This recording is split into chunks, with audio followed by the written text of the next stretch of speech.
Good evening. Tonight we begin with something a little darker than usual. The long, tangled story of steroids. The artificial strength that promised champions and, for too many, brought slow destruction. Forget the gym montages and triumphant podium shots. The reality behind those images is quieter, meaner, and far less glamorous. The truth is, to chase that borrowed power, honestly, you'd be trading years of health for a season of muscle. Dropped into the hat world, your first choice could change the rest of your life. Take a second to like and subscribe if this is the kind of content you enjoy. And in the comments, share your location and the time where you are. I love seeing how far and wide our community reaches. Now, dim the lights, and let's step into tonight's journey together. The story begins in a dimly lit laboratory, and with a very public eccentricity. Charles-Édouard Brown-Séquard, a French-born physiologist working in the late 19th century, famously announced in 1889 that he had found a tonic of youth after injecting himself with crushed dog and guinea pig testicle extracts. He wrote to the Lancet with the sort of calm astonishment that would later become the tone of too many promises. He felt stronger, more alert, he said, as if the fog of middle age had been lifted by a paste of animal glands. Physicians shook their heads, the press lapped it up, and a seed was planted. The idea that a small soluble substance made in a gland could be bottled and returned to a failing body had intoxicating simplicity. Replace the missing element, and the machine runs again. That image, of weakness cured not by iron or sweat, but by a measured dose of nature distilled, haunted and guided much of 20th century medicine. It also taught a simpler lesson. People wanted a quick chemical answer to the problem of strength. Endocrinology was young then, the great molecular map of the body's secret messengers still splotched in unknowns. Over the next decades, a great patient, chemically precise revolution took place in the laboratories of Germany, Switzerland, the United Kingdom, and the United States. Scientists hauled organs into glassware, refined extracts, and began to tease apart a new class of substances, hormones, that travelled through the bloodstream and turned genes on and off in distant tissues. By the mid-1930s, the horsehair and ether age had hardened into something more rigorous: structure elucidation and synthesis. Two names loom in the tidy textbooks from this period: Adolf Butenandt in Germany and Leopold Ruzicka, who worked across borders in Central Europe and Switzerland. Their work on sex hormones, on isolating the substances that made bodies behave like men or women, was decisive enough to win them the Nobel Prize in Chemistry in 1939. The prize citation was not melodramatic. It simply recognised that chemists had decoded the identities of the substances that govern sexual development and, with that knowledge, had given medicine a lever to pull. The lever was small. Testosterone is a single molecule, an arrangement of carbon rings and reactive groups that fits neatly into a protein pocket inside a cell. But its effect is disproportionate. When it slips into the androgen receptor in muscle or bone, it changes transcription programs, increases nitrogen retention, and over time enlarges and strengthens fibers. When it becomes dihydrotestosterone through the action of 5A reductase, it sharpens androgenic traits: deeper voice, facial hair, prostate growth. When it is aromatized into estradiol by aromatase, the same molecule can push tissues toward femininity in other contexts, producing breast tissue in men. A tiny chemical thus provides a suite of promises and perils. Those molecular verbs, bind, activate, convert, signal, were written into the language of 20th century medicine. Strength, it turned out, had a biochemistry. The practical consequence was swift. Once chemists could make testosterone in the laboratory rather than fishing for it in animal extracts, pharmaceutical firms moved from curiosity to commerce. Companies in Germany and Switzerland, in the Netherlands, and later across the Atlantic, fashioned preparations, esters to slow absorption, injectable oils for longer effect, later still chemical modifications to permit oral intake. The esters were simple engineering. Link a fatty chain to the hormone and it dissolves into oil and releases slowly from a depot in muscle. The oral modifications were more cunning and more dangerous. Alter the molecule at the 17th carbon so that the liver does not dismantle it during the first pass, and you have a tablet that will survive the stomach and do its work.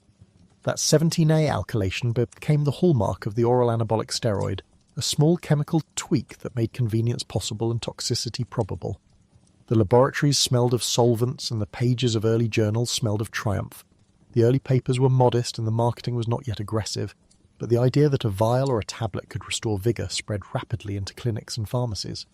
Medicine greeted the arrival with an optimism that was almost theological in tone. If a hormone could cause someone to grow in adolescence, then the flip side must be true. Give the missing hormone to an adult who's wasting and you will rebuild. Clinicians had reasons to be hopeful. Hypergonadism, failure of the testes to produce adequate testosterone, left men with poorly developed secondary sexual characteristics, low libido, and sometimes profound muscle wasting. Wasting syndromes, whether from chronic infection, cancer, or severe burns, were devastating and had few good treatments. Certain anemias too responded to androgens because the male hormones stimulate erythropoiesis. So the slogan was simple and persuasive: testosterone can repair what disease, injury, or age had taken. The early literature is full of case series and cautious trials in the 1930s and 40s showing that injections could restore sexual function, induce pubertal growth, increase red blood cell mass, and bring a frail man back to his job. The therapy fit neatly under the clinical umbrella of restorative medicine, but clinicians did not restrict the therapy to neatly delineated disease boxes. That is almost always the pattern, with tools that show immediate and visible effects. A man who lacked appetite, who was thin and run down, or who wanted to return to farm work after illness, could be given testosterone and emerge stronger within weeks. Dosage standards were tentative and early prescribers pushed them. Some practitioners, fascinated by the substance's apparent ability to produce lean mass, deliberately experimented with higher doses and different regimens, more frequent injections, combination with other hormones, or sequential courses intended to push body composition upward. The leap from therapeutic replacement to performance enhancement was shorter and slipperier than most would admit. A clinician who had seen a crippled patient regain strength began to see other patients who wanted strength not just to live, but to excel. Pharmaceutical firms supplied the appetite for experimentation. The chemical toolkit expanded, and companies in Switzerland, Germany, the Netherlands, and later the United States and Mexico began making dozens of steroidal variants.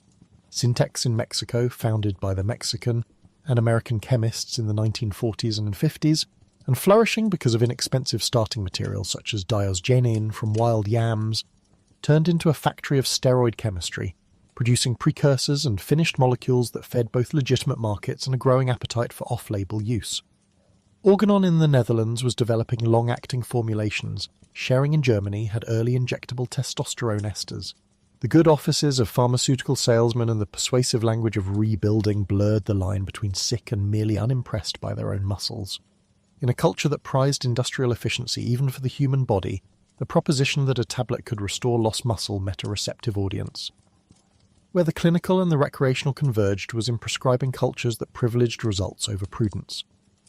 The gatekeepers, physicians and pharmacists were convinced, curious, or sometimes complicit. In academic hospitals, clinicians wrote papers with titles about tissue building and restorative therapy and used language that made enhancements seem like therapy. They measured nitrogen balance, grip strength, and hemoglobin. They described improvements with a kind of empirical fervour. Reports of side effects existed, but they were often compartmentalised as androgenic effects, acne, hair growth, reversible or acceptable trade-offs for the gain. A few early observers noted that women and adolescents experienced masculinization. A few others recorded jaundice and other liver complaints with certain oral compounds. Yet in a world that treasured immediate improvement, such cautions were frequently footnoted rather than heeded. The scientific attempts to make the hormone more anabolic and less androgenic were driven by that same appetite. Chemists sought to dissociate muscle building from the hair and voice changes to engineer an anabolic androgenic ratio favourable to performance gains. These efforts produced compounds that, at least on paper, promised muscle gain with reduced masculine side effects. The paradox was that modifications which increased oral potency often increased liver strain, and those that reduced androgenic side effects sometimes did so at the cost of unforeseen metabolic changes. The body, as always, metabolized and repurposed what humans handed it. Testosterone was not a single action, but a cascade. Yet the public narrative of progress, of a pill that could put back what disease and age had stolen, carried the day. By the time the Cold War began to stiffen sporting rivalries into ideological tests, The pharmacology had matured enough to be exploited. It is here that a story of laboratories and clinics becomes also a story of stadiums, national prestige, and the honest practicalities of competition. The Soviet Union first appeared at the Olympic Games as a major force in 1952, and their athletes' sudden dominance raised questions in the West. American sports doctors and trainers, watching World Championships and Olympic Games, concluded that a systemic program of chemical enhancement explained the discrepancy. Among them was John Ziegler, an American physician who had been closely involved with Olympic weightlifters. Ziegler, seeing the size and recovery of Eastern Bloc lifters in the 1950s, believed that their use of testosterone injections gave them an unfair advantage. He did not merely fume, he engineered a response. Ziegler's idea was simple in a tactical way. Create for American lifters a drug that would give the anabolic boost without the clumsy logistics of injections and without the overt masculinizing features that so many associated with crude testosterone. He'd seen the science and he knew the chemists. He approached Ciba, a Swiss pharmaceutical house based in Basel, and together with their chemists he helped to shepherd a new compound into existence and into American training rooms. The result, disclosed in popular and technical literature alike, was methandrostenolone, marketed under the brand name Dianabol, introduced to American athletes and available by prescription in the late 1950s. Its appeal was immediate: an oral tablet, a measurable increase in strength and mass within weeks, and a reputation rightly earned for dramatically improving weightlifting performance. The medicine cabinet encountered the weight room, and something like a tidal wave began. Dianabol's chemistry made it enticing. It was 17-alkylated for oral bioavailability, and carried substituents that made it strongly anabolic while moderating overt androgenic features in the short term. That combination, convenience, potency, and apparent tolerability, was a powerful market force. Ziegler distributed Dianabol to some American lifters. Ciba's product found its way into the hands of coaches, team doctors, and eventually the burgeoning bodybuilding culture. The networks that had once moved patent medicines and liniments now carried capsules. The American weightlifting establishment, centers such as York Barbell in Pennsylvania, run by Bob Hoffman, which was as much a manufacturing and marketing hub for strength culture as a gym, became a node in a distribution web. Hoffman and his circle encouraged competition and performance. The new capsules fit a worldview that prized measurable, immediate gains. Muscle magazines, circulations edited by men like Joe Weider, sang of training and ingredients and patronized a culture that would begin to make chemical enhancement routine. The gym smelled of iron and menthol, and before long, the discreet clink of capsules. The migration from elite sport to the gym floor was both inevitable and rapid. Athletes who had tasted the swift improvement in strength and size brought those stories home. Bodybuilders who measured beauty as well as performance found in Dianabol and its successors tools for sculpting their bodies faster than training and diet alone could do. The same chemical properties that made early testosterone useful and accelerated reallocation of protein into muscle, increased appetite, and subjective feelings of vitality, made for visible and gratifying change. The community that grew around muscle sought out information in magazines, at meetings, in the locker rooms of universities and health clubs. Doctors, sometimes curious, sometimes opportunistic, sometimes convinced, provided prescriptions. Off-label use multiplied. Where there was desire and a plausible molecular means to fulfill it, human practice filled the gap. The history of drugs and sport at this time cannot be separated from geopolitics. If the Soviet bloc had been the spur for Ziegler's initiative, the Soviet and East German responses were organized and, in their later revealed files, systematic. In the German Democratic Republic, a clandestine program, later exposed after reunification as State Plan 14.25, sought to enhance athletic performance under state direction. Genopharm, an East German pharmaceutical firm, developed a compound known as oral turinabol, chlorhydromethyltestosterone E, in the early 60s that fit the state's aims, oral administration, anabolic potency, and a chemistry that made detection difficult with the tests available at the time. The East German program combined chemists, coaches, and physicians in a hierarchical plan to administer steroids to young athletes, many of them minors, often without full disclosure. When the archives were finally unsealed decades later, the scale and bureaucratic precision were chilling. This was not the work of a few rogue doctors, but of a planned national strategy in which biochemistry became a tool of national prestige. At the same time, the pharmaceutical marketplace was generating an abundance of variants. Nandrolone, branded in long-acting injectable forms such as decadurabolin by companies like Organon, found medical uses in anemia and wasting, and later adoption in sport because of its favourable anabolic to androgenic profile. Others, oxandrolone, stanozolol, appeared as more specialised tools. The ability to tweak the steroid backbone led to an ever-growing arsenal available to those who wanted it. The result was both diversification and an arms race of biochemical tinkering. Where detection lagged behind chemistry, use flourished. Warnings accumulated, sporadic at first and then louder. In the clinics and hospitals, physicians saw patterns: testicular atrophy in men after prolonged use, infertility, mood changes ranging from euphoria to irritability and aggression, and in some cases severe liver injury, cholestasis, benign and malignant hepatic tumours, especially with the oral 17A alkylated compounds. Reports emerged of cardiovascular effects and unfavourable changes in lipid profiles, long before epidemiology could make definitive causal arguments, because endocrinologists were not yet able to assemble long-term population-level data. The story of the early decades of steroid use is punctuated by those troubled footnotes. Individual patients who cried foul. Few small case series that suggested harm, but the dominant narrative was of utility and production. Often the siren song of the immediate gain drowned out the slow drumbeat of risk. That dynamic was not purely accidental. The language of medicine and the sociology of prescription permitted an easy camouflage for enhancement. A prescription could be written for hypergonadism after little more than a complaint and a convenient lab value, for chronic fatigue after a doctor's sympathetic nod, for poor appetite post-injury. Such diagnostic slippage was not always malicious. Some physicians honestly believed their role was to restore patients to functional lives, and if returning a farmhand to work or a man to sexual activity required testosterone, they supplied it. But in elite sport and an emerging gym economy, it became easier to present enhancement as treatment and harder for regulators to separate the two.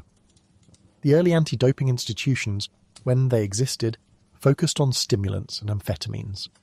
Anabolic steroids operated in a different register, slow, accumulative, less spectacular than a stimulant, and at first outside the scope of many testing protocols. The mechanics of distribution expanded accordingly. Pharmacies dispensed legal prescriptions, international mail and clandestine routes passed bottles and capsules across borders. US athletes could sometimes obtain compounds through colleagues, through sympathetic doctors, or through the grey markets that connected Mexico, the Caribbean, and European producers with American consumers. Underground laboratories proliferated, small chemical workshops that produced capsules with the names that echoed legitimate brands. The gym culture that sprang up around bodybuilding was particularly efficient at circulating knowledge and supplies. Men learned about cycles and stacks, combinations of drugs used in sequence or in combination to try to amplify gains and mitigate side effects.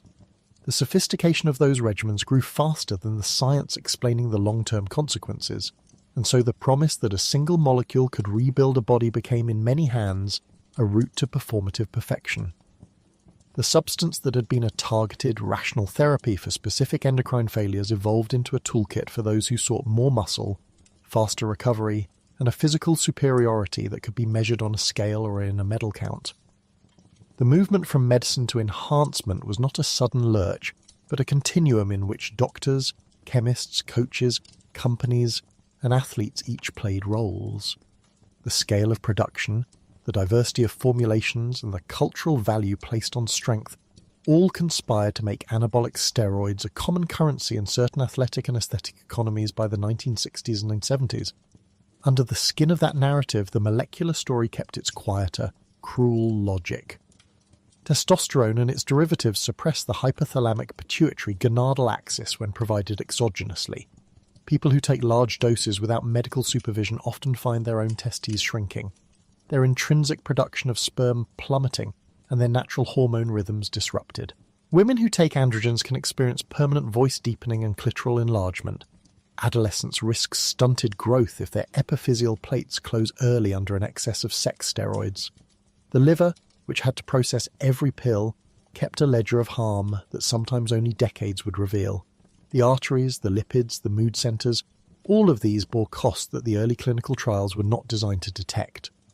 The very features that made an oral steroid like Dianabol so attractive, rapid results, easy dosing, made cumulative exposure likelier and detection of slow harms less likely.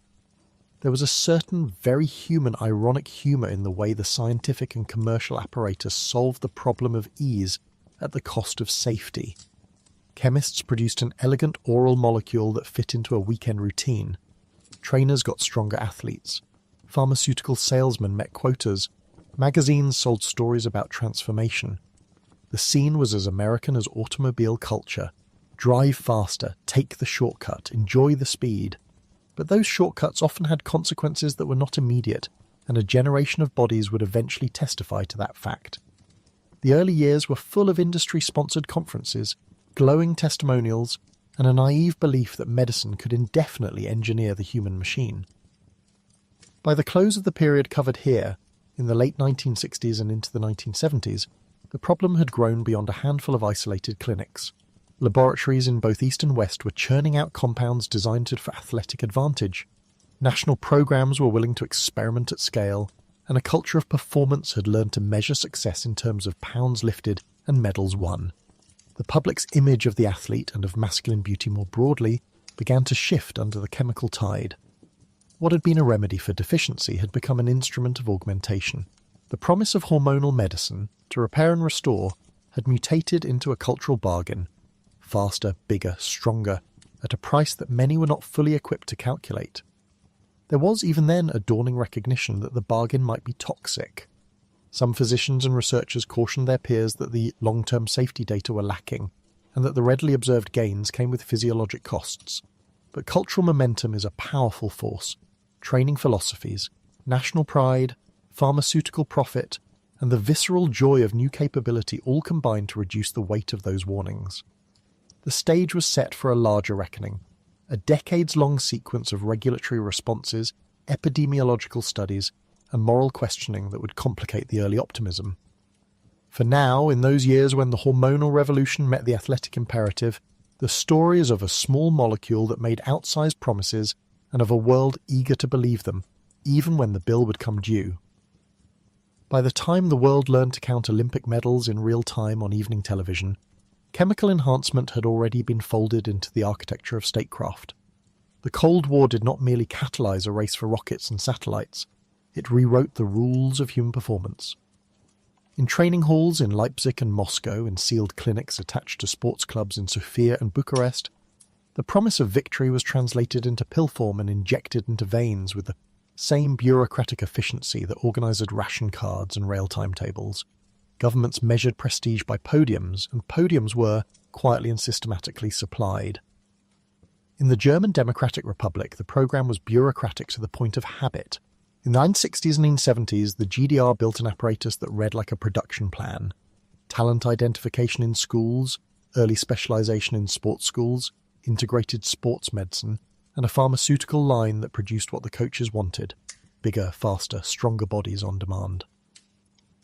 By the mid-1960s, Genopharm, an East German pharmaceutical concern, had in its catalogue an oral anabolic, chlorodihydromethyl commonly called oral Dianabol, that would become a workhorse of the system.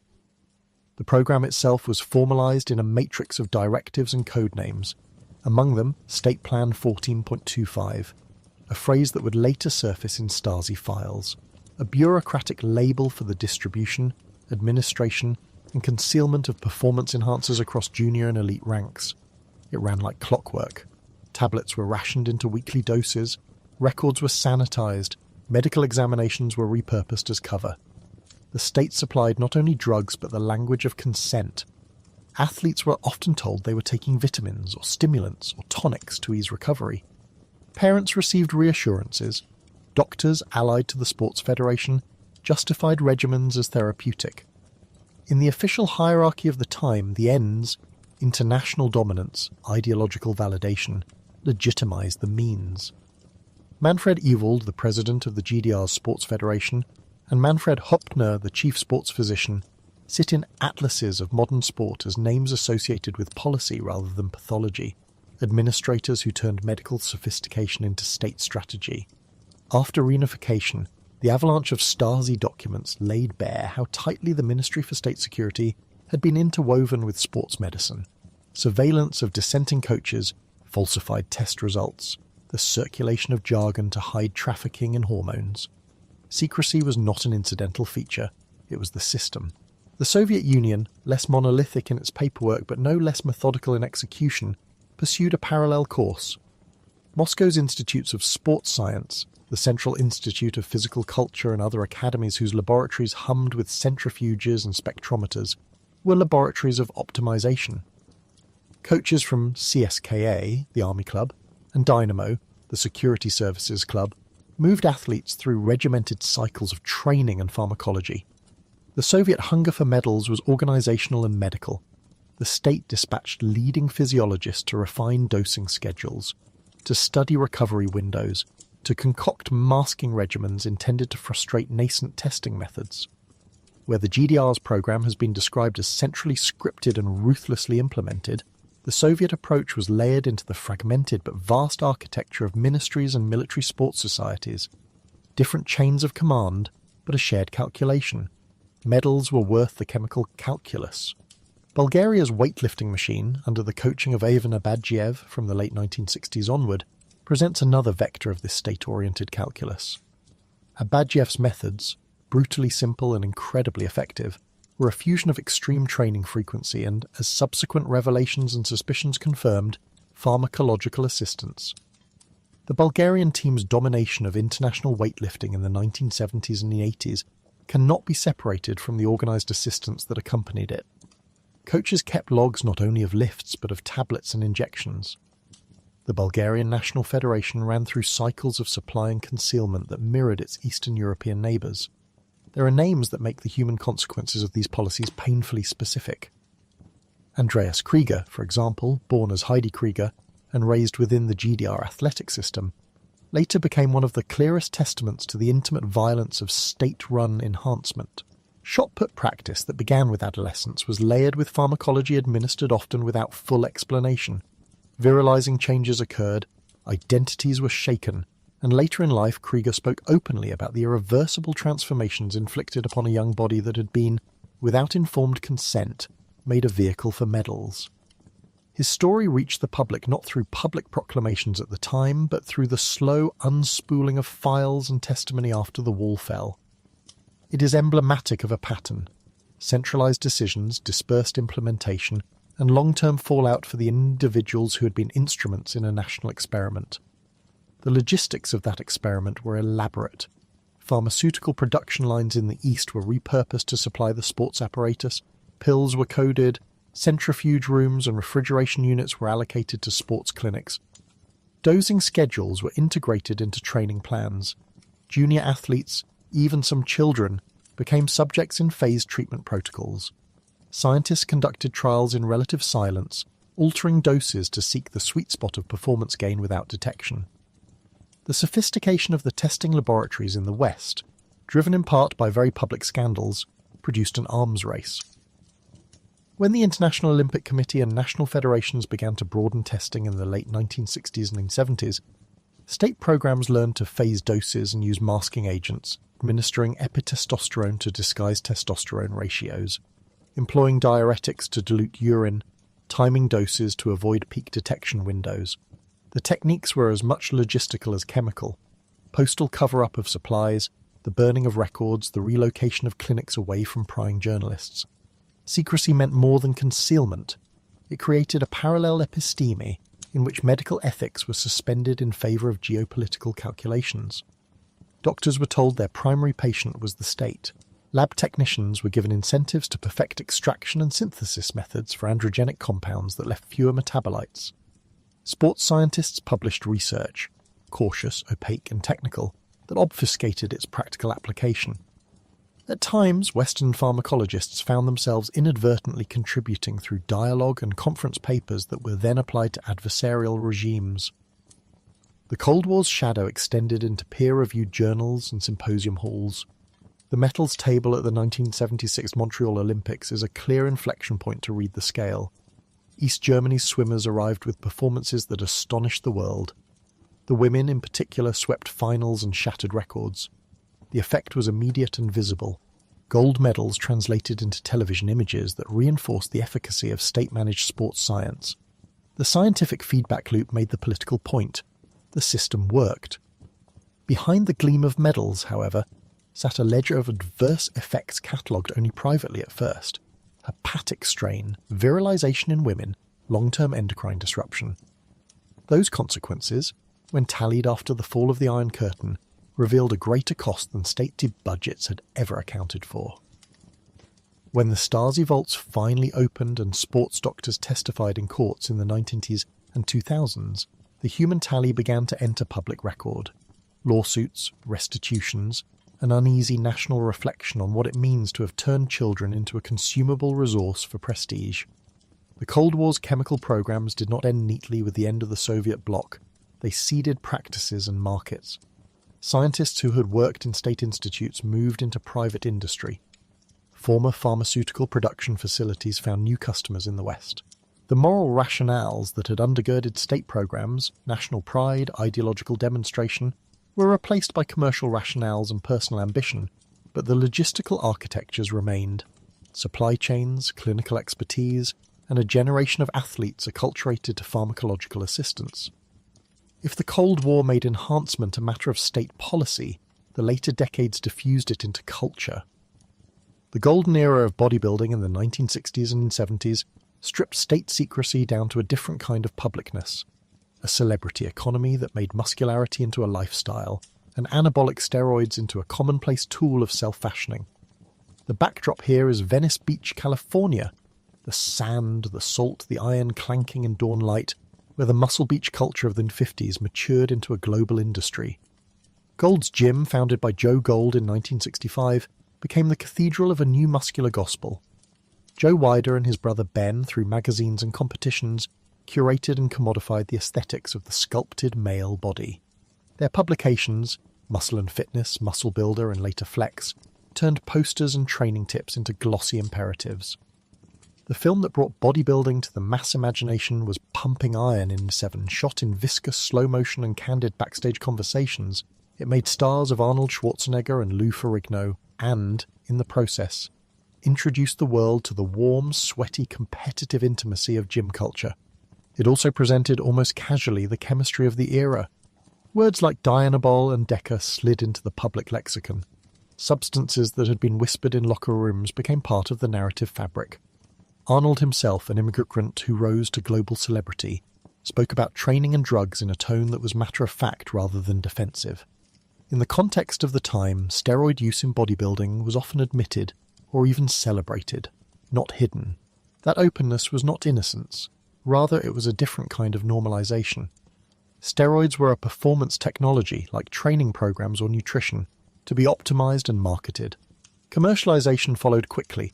Supplements that had once been small cottage industries, whey protein, creatine, discovered and popularized in different contexts across the 1970s and 1980s, amino acid blends, became mass-market products. The rising demand for a muscular aesthetic produced a parallel consumer economy. Gym memberships proliferated, apparel lines flowered, magazine adverts hawked pills and powders, and celebrity bodybuilders signed endorsements that blurred the line between health advice and salesmanship. The visual culture, posters, magazine covers, film, made a certain physique legible as success, which in turn fed appetite. With appetite came shortcuts. Competitive bodybuilding is an arms race. Judges reward mass and definition, and competitors respond. In the early golden era, the aesthetic favoured proportion and symmetry, the Arnold Frank Zane sensibility, yet even then the temptation to edge beyond natural limits was present. Stacks and cycles, combinations of oral and injectable anabolic androgenic steroids, varying doses, and timing became shared knowledge. If a rival added a few more milligrams, others followed. The social structure of gyms facilitated this circulation. Coaches advised, senior lifters mentored juniors, and now magazines carried adverts for domestic suppliers. The effect was normalization, a culture in which steroid use was not merely tolerated, but integrated into the identity of the sport and its commercial apparatus. female bodybuilding complicated the narrative in stark ways. When women entered competitive bodybuilding in the late 1970s and 80s, the physiological consequences of androgenic agents became painfully visible and controversial. Female athletes were pushed toward masculinization in pursuit of a judged ideal that often privileged the very traits steroids exaggerated. The rise and fall of certain images, some contests emphasized extreme muscularity, others retreated to more traditionally feminine aesthetics, created a push-pull that left many competitors caught between physical transformation and cultural expectation. The industry's commercial incentives rarely favored caution. Controversy sells, and muscular extremes generated attention that magazines, promoters, and sponsors found irresistible. The golden era's celebrity halo concealed another transformation: the professionalization and commodification of pharmacology itself. Pharmaceutical companies noticed demand. Small labs emerged to produce injectables and orals marketed explicitly to bodybuilders, sometimes in semi-legitimate markets abroad. Advertisements for mail-order steroids circulated in the back pages of bodybuilding periodicals during the 80s and into the 90s. When legislation tightened, most notably in the United States with the Anabolic Steroids Control Act of 1990, and later amendments that broadened what counts as an anabolic agent, the industry adapted. Pro-hormones and so-called legal alternatives were marketed as circumventing regulation. Labels promised not for human consumption, even as the packaging suggested otherwise. The market learned to speak the language of legality while supplying the physiology of the illicit. That adaptability presaged the vast underground economy that came to undergird the culture worldwide. As legislation and enforcement closed off easy channels, supply chains restructured. The market moved offshore and underground. Production shifted to regions where regulation was looser and enforcement less consistent. Factories and laboratories in parts of Eastern Europe, Mexico, Southeast Asia, India, and China retooled to make raw steroid powders and finished products destined for global consumers. A wholesale anthropology of clandestine production can be read by following the scent of solvents used to extract powders, the registration records of defunct pharmaceutical plants, and the freight manifests of small mail shippers. The scene is both banal and strange. A shuttered pharmaceutical plant near Sofia, Bulgaria, quietly packaging vials of testosterone. A network of chemists in Thailand producing boldenone esters, raw powder shipped in burlap and sealed envelopes from ports in Guangzhou to distribution hubs in Mexico City. The logistics were not mystical. They were international commerce with different ethical accounting. Underground laboratories, UGLs, as gym communities called them, emerged with startling diversity. Some were backyard operations in suburban garages, mixing powders into oil, filling syringes and handwriting labels. Others were industrial-scale operations hidden in the bones of former pharmaceutical complexes, with proper fermenters and vacuum ovens capable of producing tens of thousands of doses a month. Quality control varied wildly. Many preparations were mislabeled, underdosed, or contaminated with solvents and bacterial contamination. The public health consequences multiplied. Sterile technique was uneven, leading to abscesses. Sharing of needles introduced risks of viral hepatitis and HIV, and users injecting adulterated or incorrectly formulated compounds suffered organ damage and unpredictable endocrine disruption. Economics and regulation shaped the marketplace. Steroids, relative to narcotics like cocaine or heroin, offered high profits and often lower sentences for trafficking, an attractive calculus for organised crime networks. Smuggling routes mirrored other forms of contraband. Postal systems, couriers, and cargo consolidated shipments. Technology tightened and widened both risk and opportunity. Credit card payments and later cryptocurrencies smoothed transactions across borders. Websites and forums, first bulletin boards, then the modern internet, created reputational economies. Vendors accrued ratings and testimonials, and peer review and forums became an ersatz quality control. Yet the anonymity of web commerce also shielded charlatans. Some sites sold placebos, others sold toxic substitutes. When law enforcement seized servers and traced shipments, the network splintered and reconstituted under new names and platforms. Designer compounds epitomized the ingenuity and risk of the market. When detection improved and laws enumerated banned molecules, chemists sought to manufacture analogues that sidestepped both legal lists and drug tests. The best-known public example, the Balco affair in the early 2000s, shows how this played out at elite levels. The Bay Area Laboratory Cooperative, run by Victor Conte and supplied with novel compounds synthesized by chemist Patrick Arnold, trafficked in substances that were, at the time, chemically novel and not on athletic watchdog lists. Tetrahydrogestrinone, THG, was a steroid synthesized specifically to produce athletic effects while minimizing detection by standard assays. It worked for a while, then through a mixture of leak samples and investigative forensics, it became detectable and the scandal rippled through professional sports, touching names that had once seemed untouchable. The Balco case is salutary not only because of the high-profile athletes implicated, but because it revealed the industrial capacity of clandestine chemists to design around regulation and to supply a market hungry for advantage. That illicit ingenuity would multiply. Designer compounds, research chemicals, SARMs, selective androgen receptor modulators, and pro-hormones became badges of a market in which regulatory lists played whack-a-mole with chemists. When one molecule was scheduled, a close cousin appeared. When one lab was shut, another took over. The epistemic edge belonged to those who could synthesize new molecules faster than governments could legislate them. For users, that meant exposure to substances with little to no long-term safety data. For society, it meant a regulatory system perpetually reactive, never fully preventive. Public health hazards turned from immediate infections to the subtler risks of chronic harm. The black market's unregulated chemistry incubated compounds whose metabolites were unknown, whose interactions with other drugs were uncharted, whose long-term cardiovascular and endocrine toxicity were not merely unrecorded, but entirely speculative. Anecdote accumulated into pattern. Premature cardiac events in middle-aged athletes, reproductive dysfunction, psychiatric disturbances. The underground market's moral economy, fast cash, anonymity, the promise of quick gains, was subsidized by human bodies that paid later. Enforcement responded with varying effectiveness. International cooperations, custom seizures, and prosecutions targeted major shipments and high-profile suppliers. National legislation broadened definitions to include many pro-hormones and analogues. Yet supply adapted. Producers moved to jurisdictions with lax oversight or to purely digital storefronts. Sellers labelled products as for research only to avoid regulation, a linguistic trick that had real-world consequences. In the meantime, the supplement industry, teetering between legitimate nutrition and shadow chemistry, created a grey zone where the consumer often could not tell if a capsule contained mere protein, a regulated steroid, or a novel androgen whose effect size and side effects were unknown.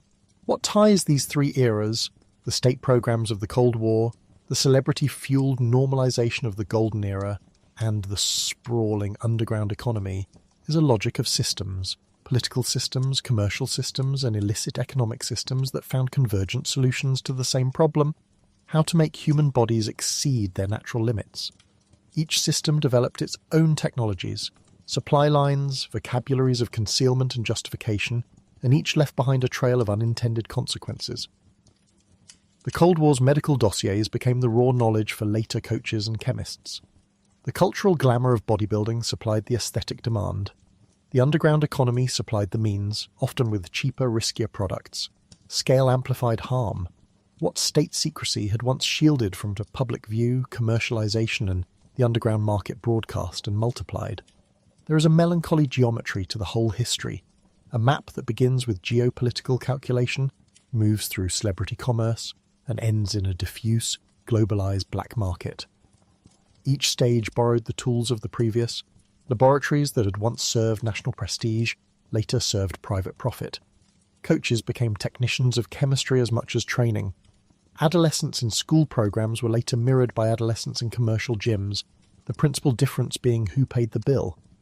The moral calculus changed too, where a communist state might rationalize dosing as a sacrifice for collective glory. The private sector pitched enhancement as self-actualization, and the underground vendor sold it as a convenience. The rhetoric shifted, but the same chemical skeleton underpinned all three, and the fallout is measured in things that do not add neatly to medal counts.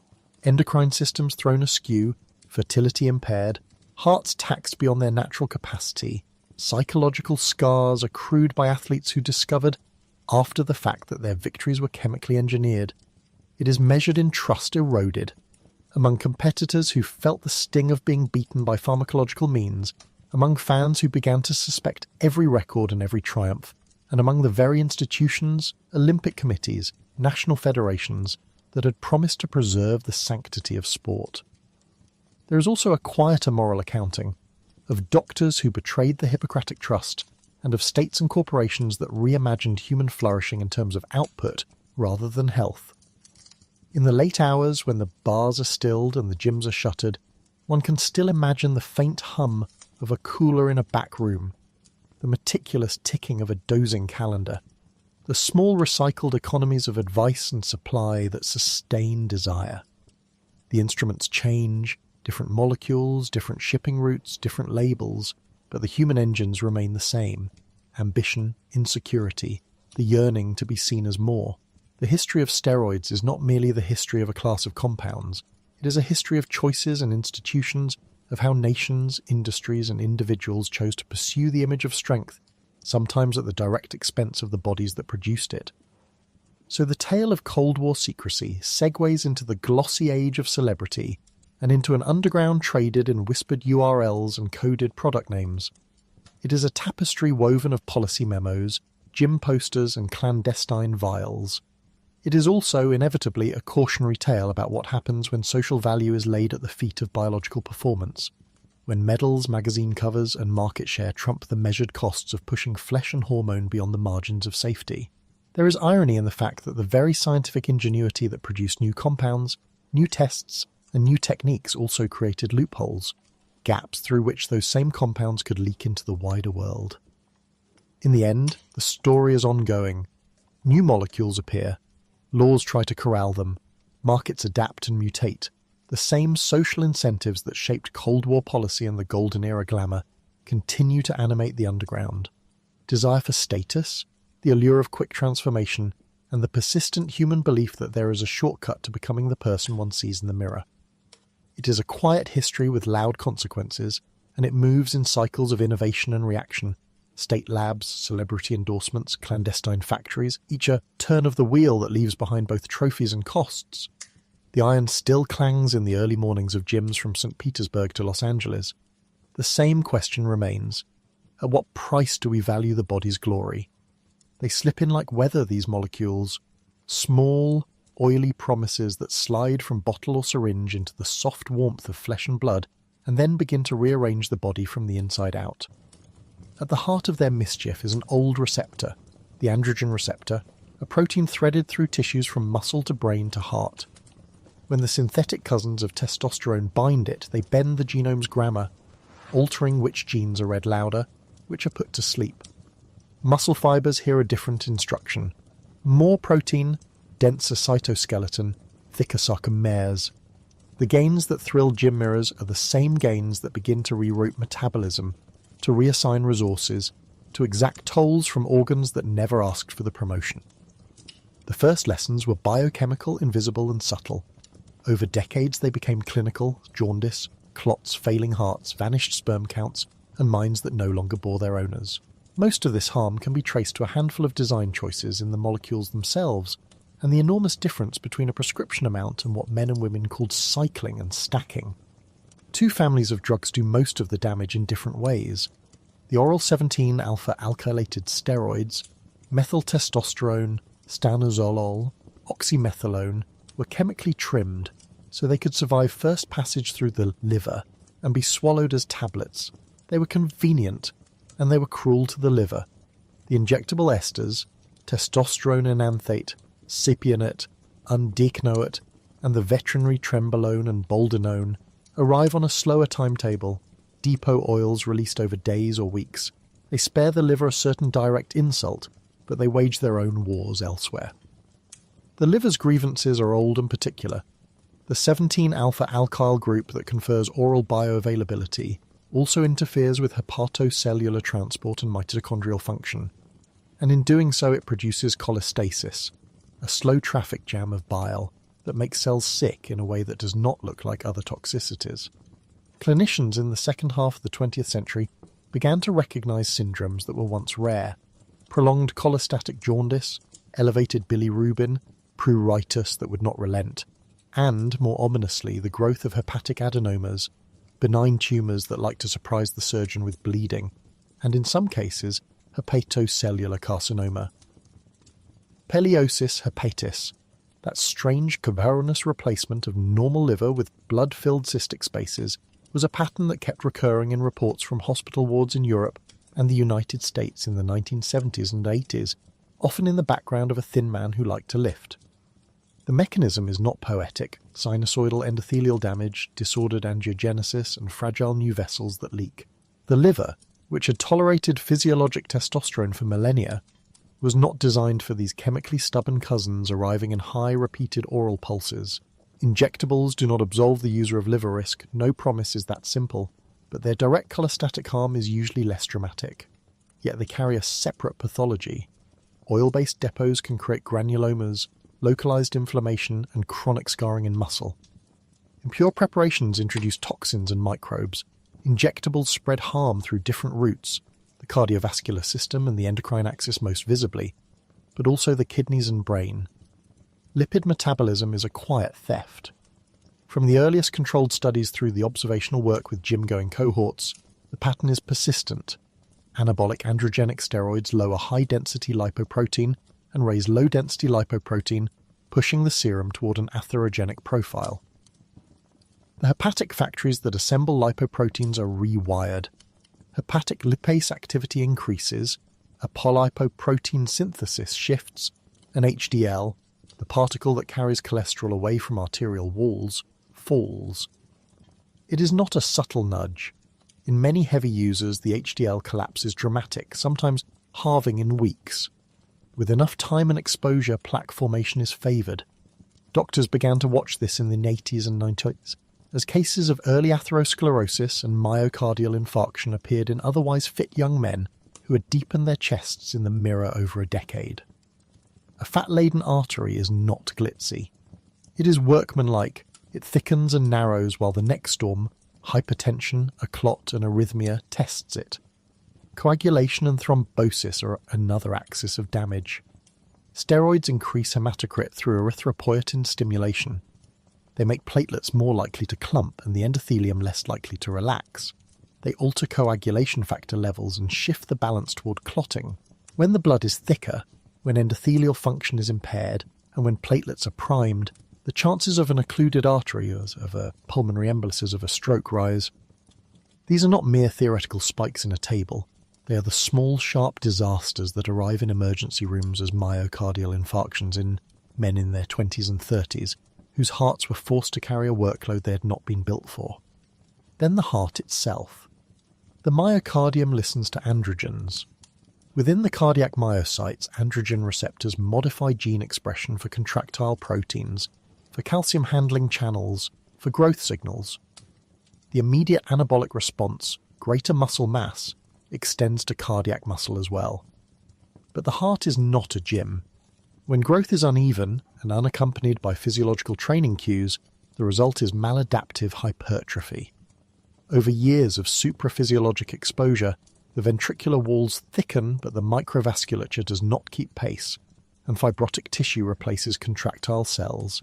Mitochondrial dysfunction, oxidative stress, and apoptosis carve away at function. Clinical cardiomyopathy, reduced ejection fraction, diastolic dysfunction, electrical instability emerged in case series and imaging studies from cardiology centres from Scandinavia to the United States in the early 21st century. Cardiac MRI sometimes shows patchy fibrosis in the left ventricle of long-term users. These are not just numbers on a readout. They are scars that predispose to life-ending arrhythmias. The irony is bitter. The very muscle men built for pride becomes a concealed danger. The endocrine system bears the heaviest betrayal. Exogenous androgens shut down the hypothalamic pituitary gonadal axis through negative feedback. Gonadotropin-releasing hormone pulses slow, luteinizing hormone and follicle-stimulating hormone fall, and the testicle, a small organ that must experience intratesticular testosterone far above circulating levels to maintain spermatogenesis, shrinks and grows quiet. Sperm counts plummet. In some men, infertility follows. Clinicians who saw infertile men in the 1990s and 2000s began to ask routine questions about gym use. The new normal in many andrology clinics became men with previous anabolic exposures and long recovery times. Many recover spontaneously over months, but some do not. The damage is dose and time dependent. Repeated cycles with inadequate recovery make persistent hypergonadism more likely.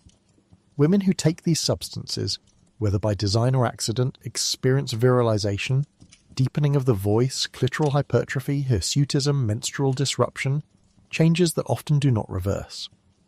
Adolescents paying the price are perhaps the cruelest victims, for the early flux of sex steroids regulates linear growth. Premature epiphyseal closure from exogenous androgens truncates adult height and leaves a smaller, more permanent footprint. The brain is not immune to androgenic mischief. Steroids modulate neurotransmitter systems, serotonin, GABAergic signaling, dopaminergic reward pathways. They alter receptor densities and synaptic plasticity. Clinically, this appears as a spectrum that no neat label contains: agitation, increased impulsivity, irritability, periods of hypomania or frank mania in susceptible individuals, and, paradoxically, profound depression, especially following cessation. Roid rage is the tabloid term, accurate in a cartoonish way, but misleading because the real phenomenon is clinical heterogeneity. Some users become more confident, others more violent, many feel emotional blunting, a minority experience psychosis. Randomized trials of moderate doses have shown only small effects, but observational data from heavy users, people taking doses many times larger than a physician would, repeatedly document serious mood disorders and an association with violent behavior and suicidality in the context of withdrawal. The psychiatric harm is intertwined with social identity. The person who has built their self-image around size and performance may find a psychological chasm when the cycles stop and the muscles soften. That is a harm of a different order, but no less real. Dose matters. Everything changes when judged against what is physiologic. Medical testosterone replacement is measured in tens of milligrams per week. Users can and do inject hundreds or thousands. Stacking, simultaneous use of several agents, and pyramiding, gradually increasing doses then tapering, are logistical inventions of the gym, intended to maximize effect and minimize perceived side effects. They do neither. Toxic effects often show nonlinear dose responses. Doubling a dose can more than double harm. Many of the worst outcomes come from combinations: an oral 17-alpha alkylated steroid that ravages lipid panels and liver enzymes, together with an injectable that raises hematocrit and blood pressure, and then a diuretic to make contest weight. Sudden shifts in electrolytes set the stage for fatal arrhythmias. Add insulin or growth hormone into the mix, and the metabolic disarray becomes a kind of symphony of misadventure. One organ less discussed but increasingly implicated is the kidney. In the last 2 decades, nephrologists have described focal segmental glomerulosclerosis and collapsing variants in bodybuilders with long anabolic histories. The mechanisms are complex: hyperfiltration from massive muscle mass, direct tubular toxicity, episodes of rhabdomyolysis after extreme training, and the hemodynamic effects of hypertensive disease can combine to damage the renal architecture. The black market nature of supply worsens risk. Impurities and solvents, or co-administered drugs like NSAIDs and high-dose protein loading are added stresses. Finally, the pharmacology has a dark seam where social practices pull it even more dangerous. Injections introduce pathogens. The syringe is not a neutral instrument. Its use connects physiology and community.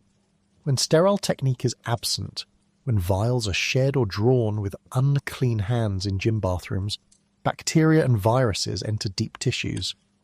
Abscesses, septic thrombophlebitis, and osteomyelitis are acute disasters. When equipment is shared, bloodborne viruses travel quietly: HIV, hepatitis B, hepatitis C, passing through social networks that were never supposed to be epidemiological vectors. And when those networks include athletes who cross borders in international competitions, a local practice can become international harm. The medical response to these patterns has been halting and varied. Clinicians offer post-cycle therapy, clomiphene, tamoxifen, human chorionic gonadotropin, in the hope of restarting endogenous gonadotropin action, but these interventions are improvised, often borrowed from infertility practice and used without robust trials in this context. Harm reduction protocols exist.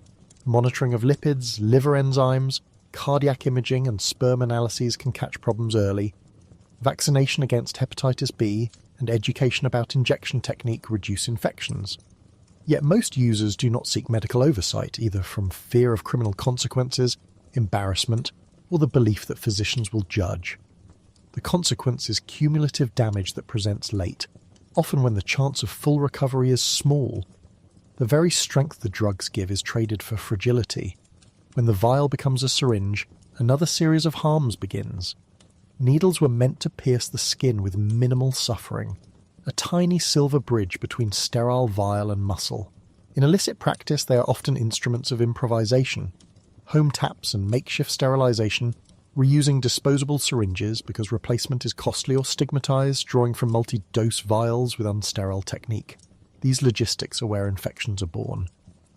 The most visible is the abscess, a red hot pocket of pus that betrays an unclean needle or a contaminated oil.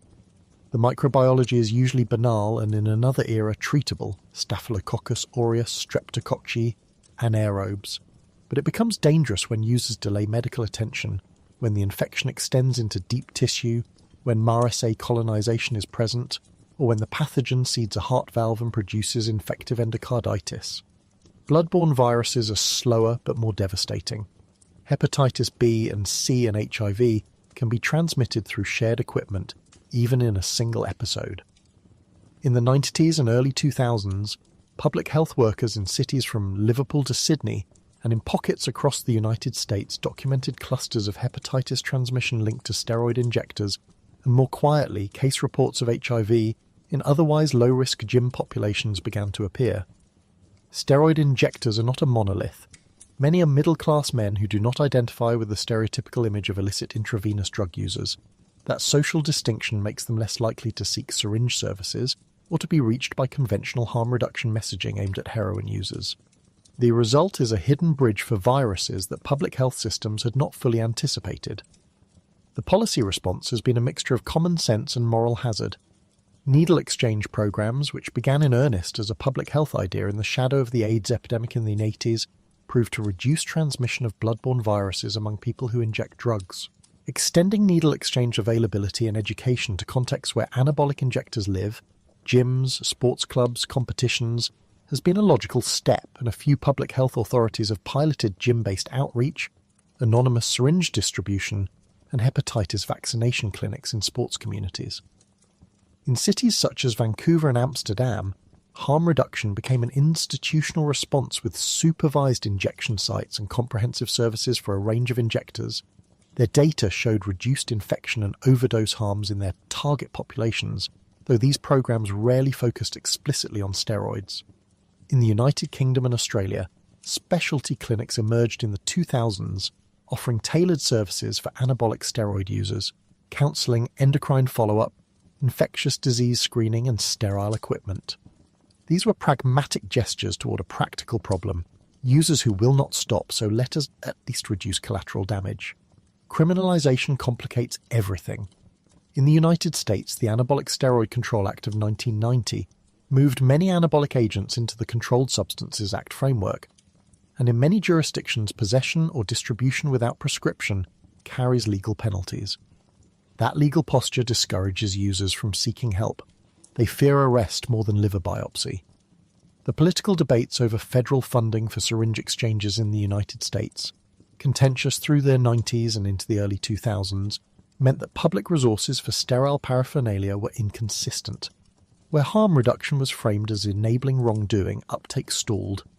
Where it was framed as saving lives, infections fell.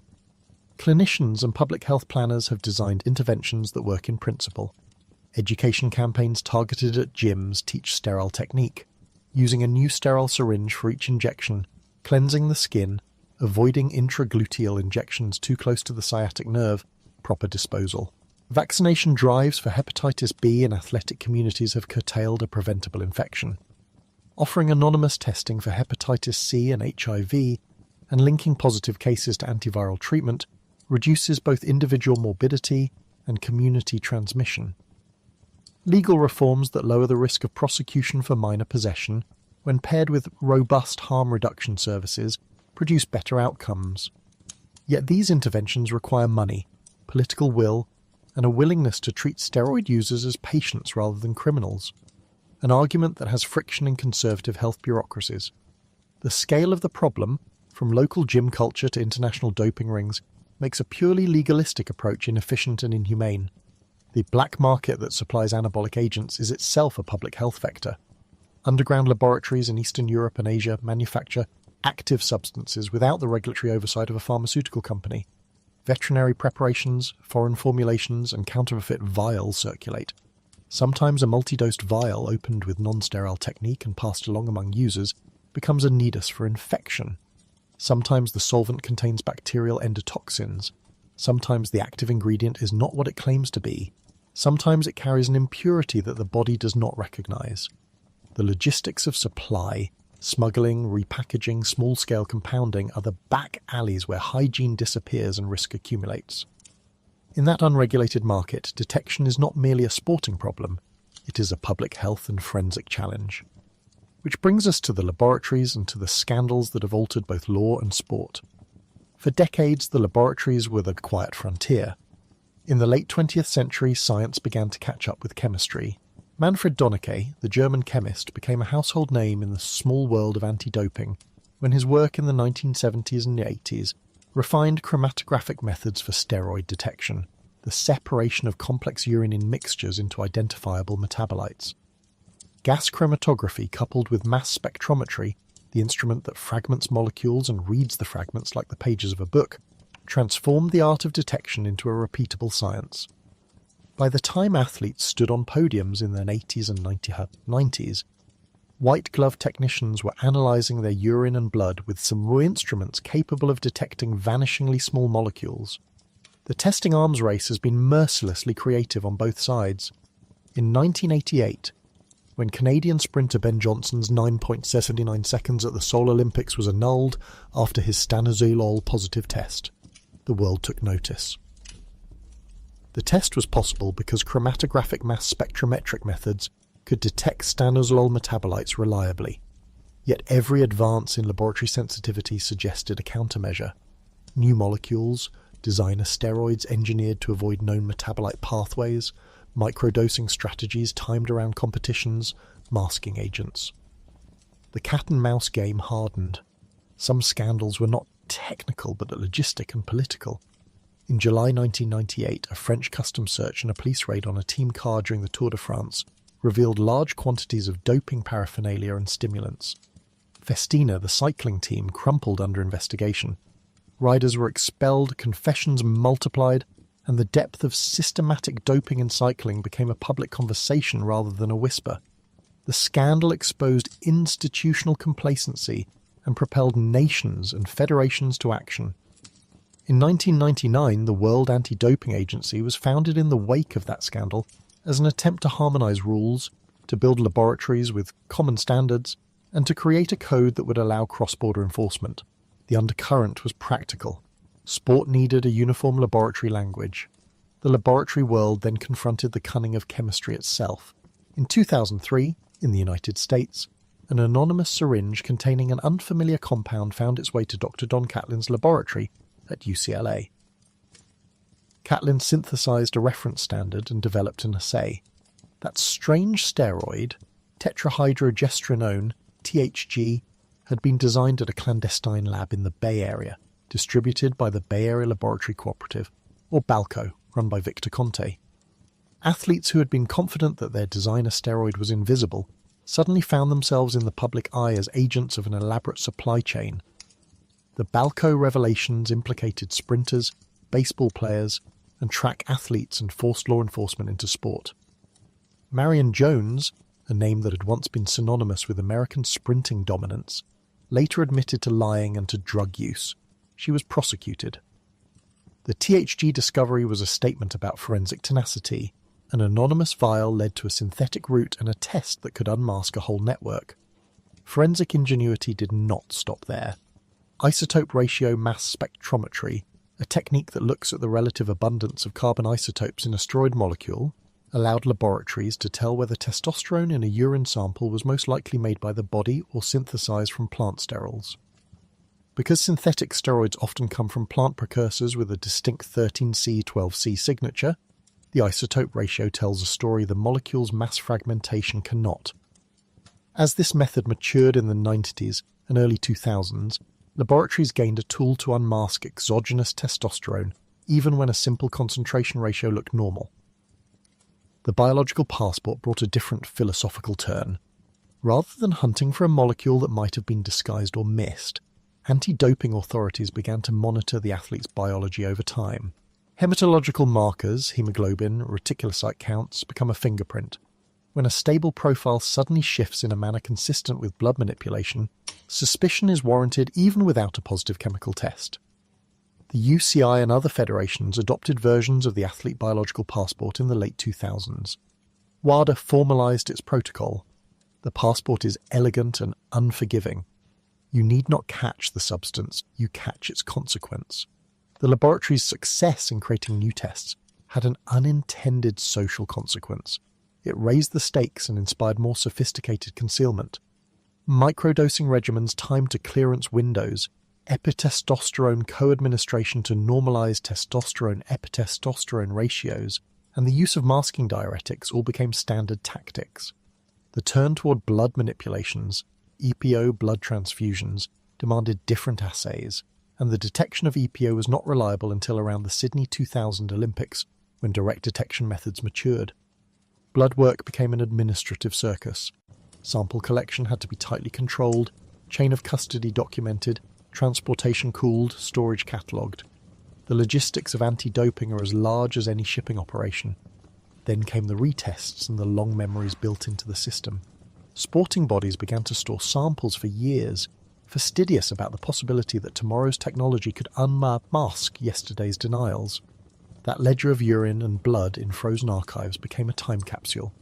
Retesting of samples from the 2004 and 2008 Olympics with new methods in the mid-2010s produced a cascade of positive results, medal stripping and post-facto rewrite of record books. The moral is simple and discomforting. Triumph can be provisional, and the laboratory's slow patience sometimes unseats giants.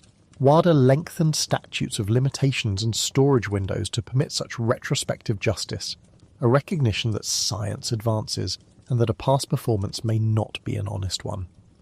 The greatest institutional shock in recent memory was not a single formula, but a bureaucracy.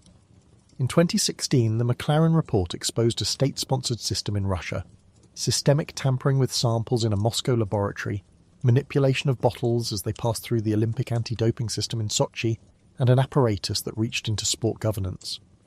Whistleblowers, most notably the Stepanovs Yulia and Vitali, had fed evidence that allowed investigators to understand the scale.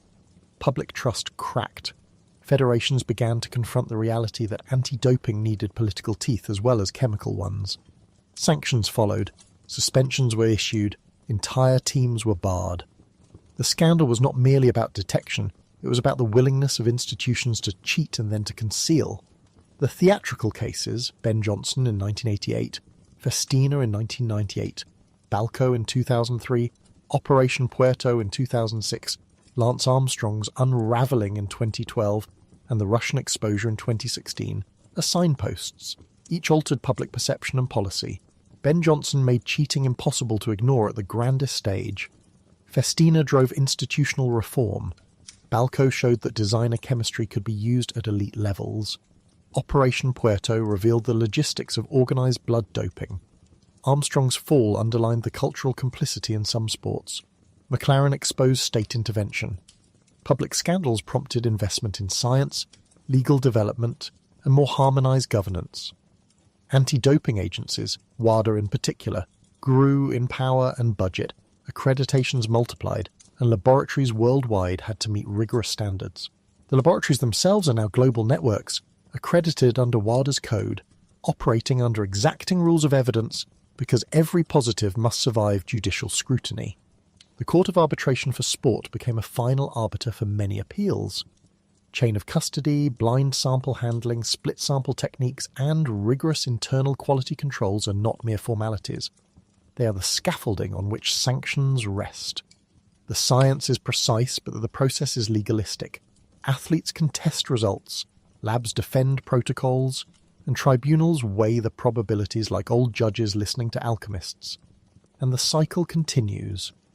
Chemists create new anabolic molecules in small clandestine labs. Laboratories chase new metabolites. Athletes and advisors adopt stealthier protocols. Governments and anti-doping agencies leap to regulations. The sport loses and gains at once. The laboratories reveal deceit. But the revealed deceit also reveals the limits of enforcement and the persistent human desire for advantage. It is a story of supply chains and microscopes, of clandestine synthesis and white-glove technicians, of claims of national prestige translated into vile inventories on a freight manifest. It is logistical, bureaucratic, forensic, and insistently human. Through all of this, the toll on bodies remains both intimate and statistical. The liver may scar, the heart may fibrose, fertility may be diminished, minds fray, infections slip through careless technique. Detection changes who wins a medal, but does not on its own repair a failing left ventricle or coax.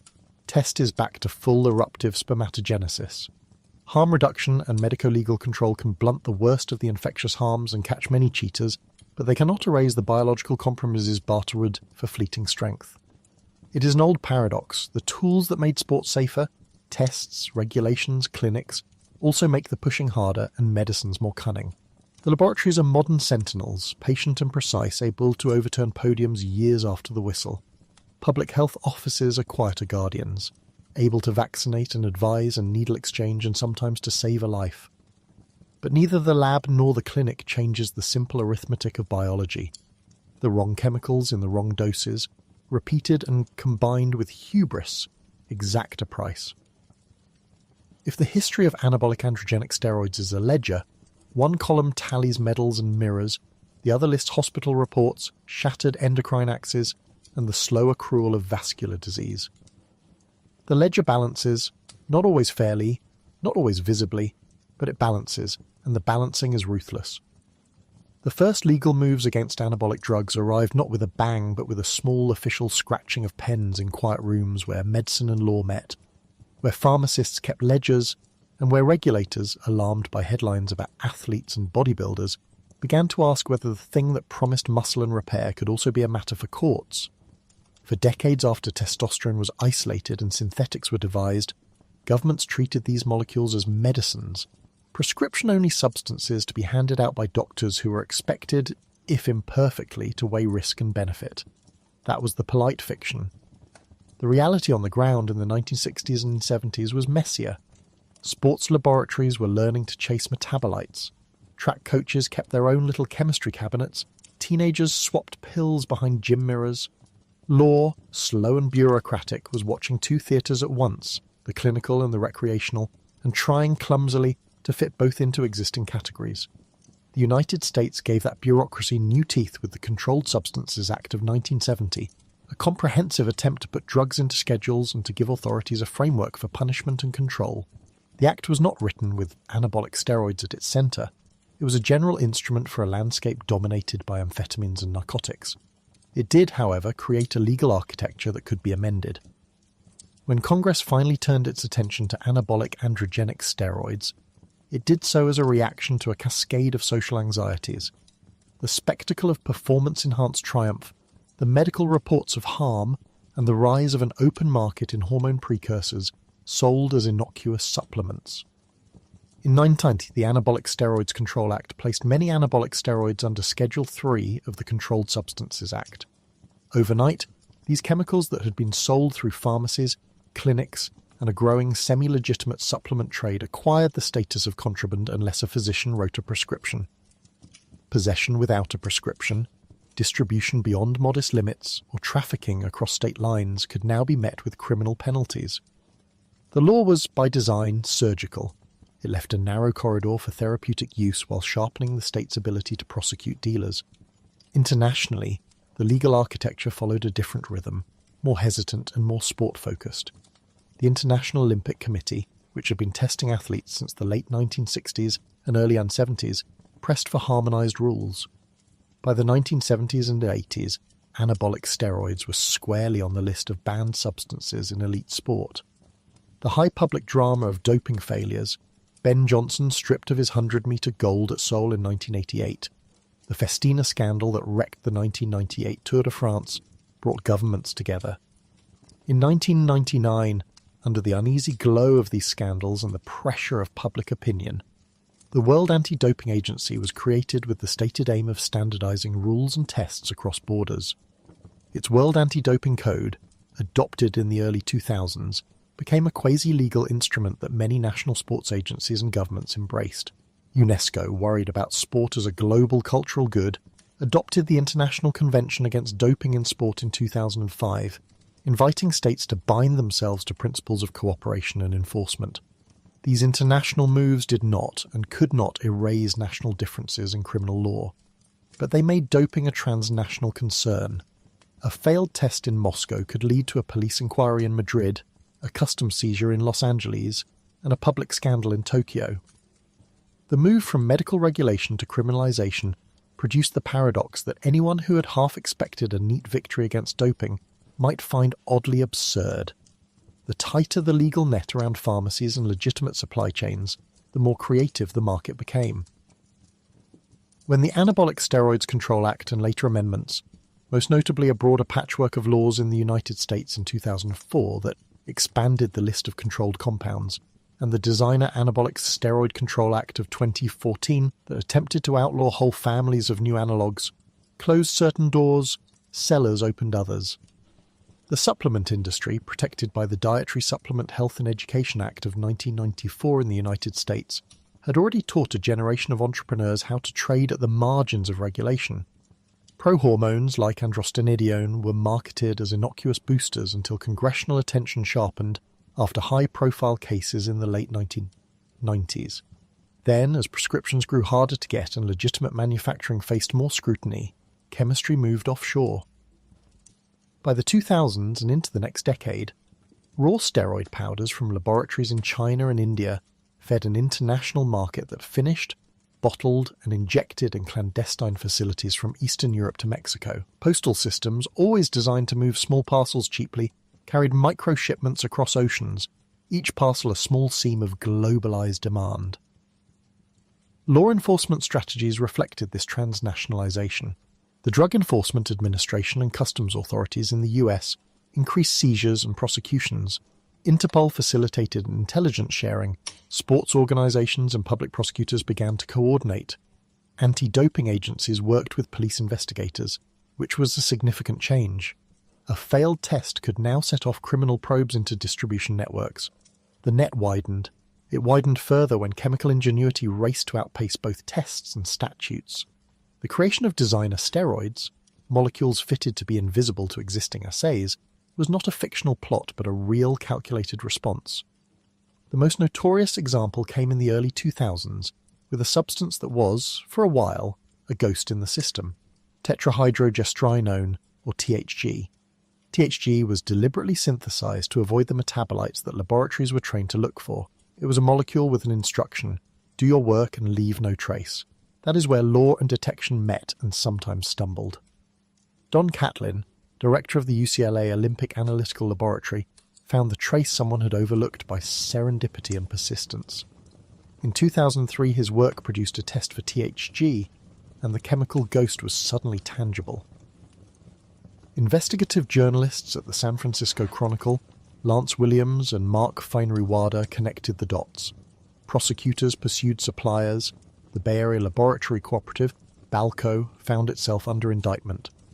Victor Conte, who ran Balco, and the chemist Patrick Arnold, whose hands had turned the roster of molecules into reality, became the human face of an international market that took advantage of weak borders and slow laws.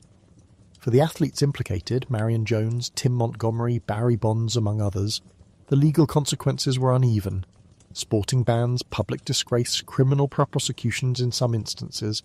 For the market, the lesson was clear as gravestone. If you outlaw certain molecules, someone will invent new ones. Enforcement pushed regulators and legislators to respond. In 2004, the United States amended its categorization again, tightening control over prohormones and expanding the list of Schedule III substances. By 2014, Congress acted to make the criminal net nimbler in the face of designer compounds, creating a statutory pathway to bring new analogues under control more quickly. That agility, however, came with costs. Broad chemical definitions make prosecution easier, but they also swamp law with complexity and, critics argued, complicate legitimate medical research. Researchers seeking to study potential therapeutic applications faced paperwork, regulatory delays, and the stigma of working with controlled substances, where a molecule might have been explored in a careful clinical program. It could now sit in a category that required security measures meant for narcotics trafficking. The legal system had, in a sense, locked the laboratory door at the same time as it went looking for smugglers. The criminalisation paradigm, furthermore, brought mixed effects on public health. It narrowed legal avenues of access. To be sure, prescriptions were harder to misuse, pharmacies were less likely to be parallel supply chains to gyms, but it also pushed many users into unregulated environments where the quality, sterility and identity of a vial were suspect. A law that removes a monitored supply but leaves demand intact will generate alternatives. Those alternatives have their own costs: contaminated oil, counterfeit labelling, syringes passed hand to hand. Needle sharing introduced infectious risk in pockets of gym culture that were previously unlikely to mix with the more recognised drug-injecting scenes. Tainted products produced hepatic injuries. Mislabeled doses caused overdoses of sorts. Subtle, long-term endocrine collapses rather than dramatic acute crises. And because criminal law focuses on supply disruption, it tends to neglect the state's responsibility to provide medical information, harm reduction services, and rehabilitation. Criminal penalties and public health needs do not always march in the same direction. As the law tightened and the market adapted, medicine kept making a quieter, more complicated argument about therapeutic promise, an argument that has been part science, part compassion, and part commerce. From the earliest days, testosterone and related compounds were conceived as tools to mend broken bodies. For men with hypergonadism, testosterone replacement can restore libido, energy, bone density, and mood in ways that are measurable and significant. Anabolic androgenic steroids have legitimate roles in treating wasting syndromes, AIDS-related cachexia in the 1980s and 90s being a particularly striking case, where muscle mass and weight were existential matters. There are approved indications for certain synthetic anabolic agents to promote weight gain after severe burns or prolonged catabolism, to treat specific anemias that do not respond to other therapies, and to reduce episodic swelling in diseases like hereditary angioedema, with older compounds such as danazol, which, in its own peculiar chemistry, can function as a therapeutic androgen. For transgender men, exogenous testosterone is not enhancement, but the medical necessity of aligning body and identity. In wards and clinics around the world, these uses have saved or improved lives. Yet the line between therapy and enhancement has never been a chalk line. It is a median painted with fog. In the 1980s, and especially after the approval of topical testosterone gels around the turn of the millennium, Androgel was approved by the US Food and Drug Administration in 2000, pharmaceutical marketing and the language of low T turned the private discomforts of aging masculinity into a public market. In the United States, where direct-to-consumer advertising is permitted, campaigns encourage men to ask their doctors whether the fatigue and dips in libido they experienced were medical problems in need of treatment. Prescriptions surged. Compounding pharmacies and niche clinics appeared to supply men with creams, pellets, and injections. Some of these practices were careful and medically justified. Others were less diligent, offering testosterone on the basis of a questionnaire and no baseline labs, and sometimes ignoring the long-term risks to cardiovascular health, hematocrit elevation and fertility. That grates against professional ethics. Medical societies tried to set boundaries. The Endocrine Society and other professional bodies produced clinical practice guidelines calling for clear diagnostic thresholds, for confirmed low morning testosterone on repeated testing, for assessment of cardiovascular risk and prostate health, and for frank discussion of fertility preservation when appropriate. The physician's duty, beneficence, non-maleficence, respect for autonomy, was clear on paper but in practice fraught. Off-label prescribing is, in many ways, an ethical grey zone. There are legitimate reasons for physicians to use drugs off-label when evidence and experience support benefit. There are also opportunistic reasons when a doctor sees a steady income in treating vanity and desire rather than illness. In sport, the ethical line can become a moral collapse. Team doctors who provided blood transfusions, EPO or steroid regimens to keep athletes competitive transgressed both the Hippocratic and sporting oaths.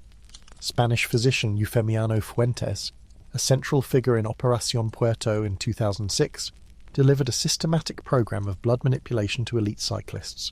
The catalogue of professional failures there reads like a long, soft roar of betrayal. Clinicians using their knowledge not to heal but to maximise short-term performance, often at a great long-term cost to the patients they claim to serve. The commercial influence is another ethical problem. Pharmaceutical companies, responding to a large and lucrative market, funded studies, sponsored conferences, and underwrote disease awareness campaigns that blurred the boundary between legitimate clinical need and consumer desire. The more testosterone was sold as therapy, the more ambiguous the social definition of disease became. Aggressive marketing accelerated a cascade. Men began to identify natural aging as pathology. Some physicians began to adopt a nutritional therapeutic posture which a prescription was a quick fix rather than a considered clinical intervention.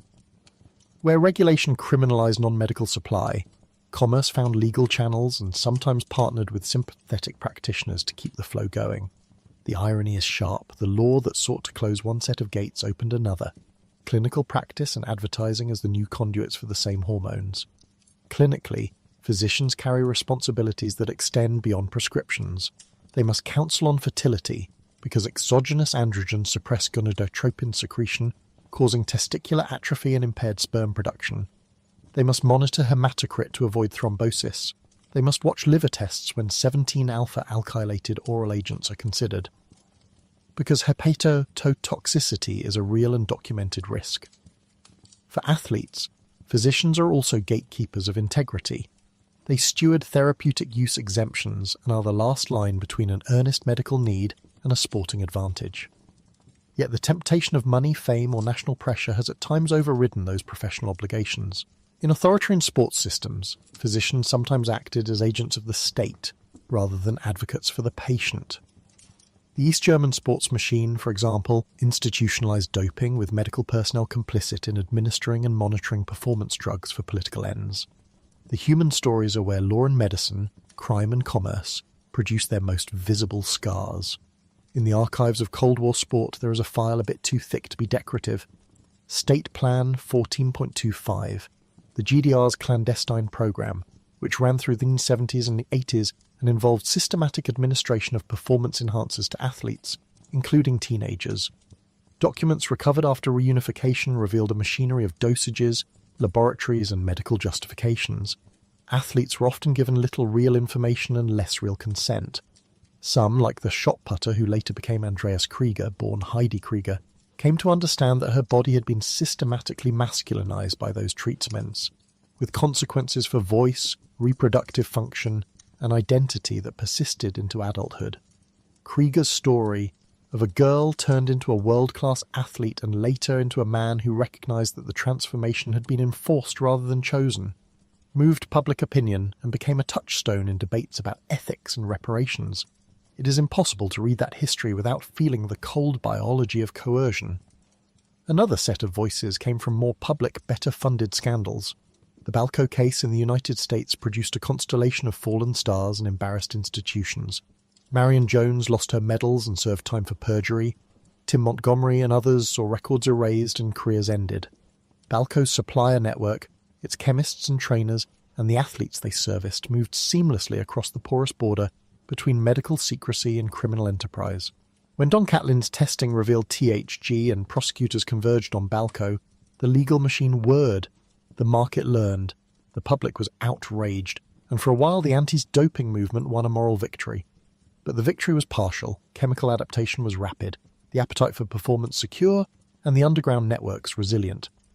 Those same networks, once they matured, became a supply line not just to elites but to the broader community in which aesthetic pressures made muscle a commodity. The cycling world, forever prone to melodrama, produced its own chorus of victims and whistleblowers. Operación Puerto in Spain exposed a network of blood manipulation coordinated by a clinician, Eufemiano Fuentes, whose clients included prominent riders. Floyd Landis, stripped of his 2006 Tour de France title after testing positive, would later become an unexpected truth-teller, helping investigators by naming names and describing practices that were once whispered about in locker rooms. Lance Armstrong's empire, once polished by medals, sponsors, and a public persona of triumph over cancer, eventually crumbled under the weight of insider testimony and painstaking investigations. In 2012, the United States Anti-Doping Agency concluded its case and Armstrong was stripped of his 7 Tour de France titles. The legal process relied not just on laboratory evidence, but on the accumulation of testimony, former teammates, trainers, chemists, and on persistent journalism. The cost was enormous. Reputations destroyed, charities rocked, fans betrayed. But the revelations also proved that individuals who once benefited from the system could become the agents of its dismantling. The Russian saga brought the stakes of whistleblowing into a new register. Dr. Grigory Rodchenkov, former director of the Moscow Anti-Doping Laboratory, went from being the man who ran a national lab to the man on the run whose testimony would topple assumptions about state involvement in sport. His revelations about the Sochi 2014 Winter Olympics, that a system existed for replacing positive urine samples with clean ones, and that state actors had been complicit, were corroborated by the McLaren report of 2016. Yulia Stepanova and her husband Vitaly Stepanov, who had worked within the Russian anti-doping system, provided documents and testimony that helped scientists and investigators map the contours of state-sponsored doping. The cost to such whistleblowers is seldom small. Exile, threats, and the collapse of professional and personal networks follow public truth-telling. Yet their courage altered institutional practice. Russia faced suspensions and restrictions. International bodies were forced to reckon with the complicity of laboratories and federations. Journalists have been necessary conduits for these narratives. Reporters such as Lance Williams, Mark Finery-Wada, David Walsh, and many others spent years assembling fragments, documents, court filings, tip-offs from disgruntled insiders, and translating them into stories that made the public sit up. They were subpoenaed, they were vilified, their notebooks and phone records became evidence in courts. Investigative reporting did not just inform public opinion, it provided leads for prosecutors and evidence for reformers. The interplay between the press, whistleblowers, and legal authorities became a new engine of accountability in a world where laboratory tests alone could not tell the whole truth. And yet the victims have not all found justice. For many who were injured, athletes whose endocrine systems were remodeled, men who became infertile, women who were irreparably virilized, recreational users who developed hepatic disease or premature cardiovascular damage, the legal system offers limited remedies. Civil suits can be slow, expensive, and inconclusive when causation is complex and long-term harms are hard to prove. Some nations created compensation schemes for those harmed by state programs. Germany, for example, faced with the evidence of its own state-sponsored doping, undertook inquiries and provided some forms of reparative acknowledgement. But these measures are rarely commensurate with the scale of harm, and many victims nave years of medical need and psychological scars yet to be addressed. For recreational users who are not high-profile, the path to care is often through stigmatized clinics or the clandestine market they once helped create. For athletes stripped of medals, the loss is both financial and moral.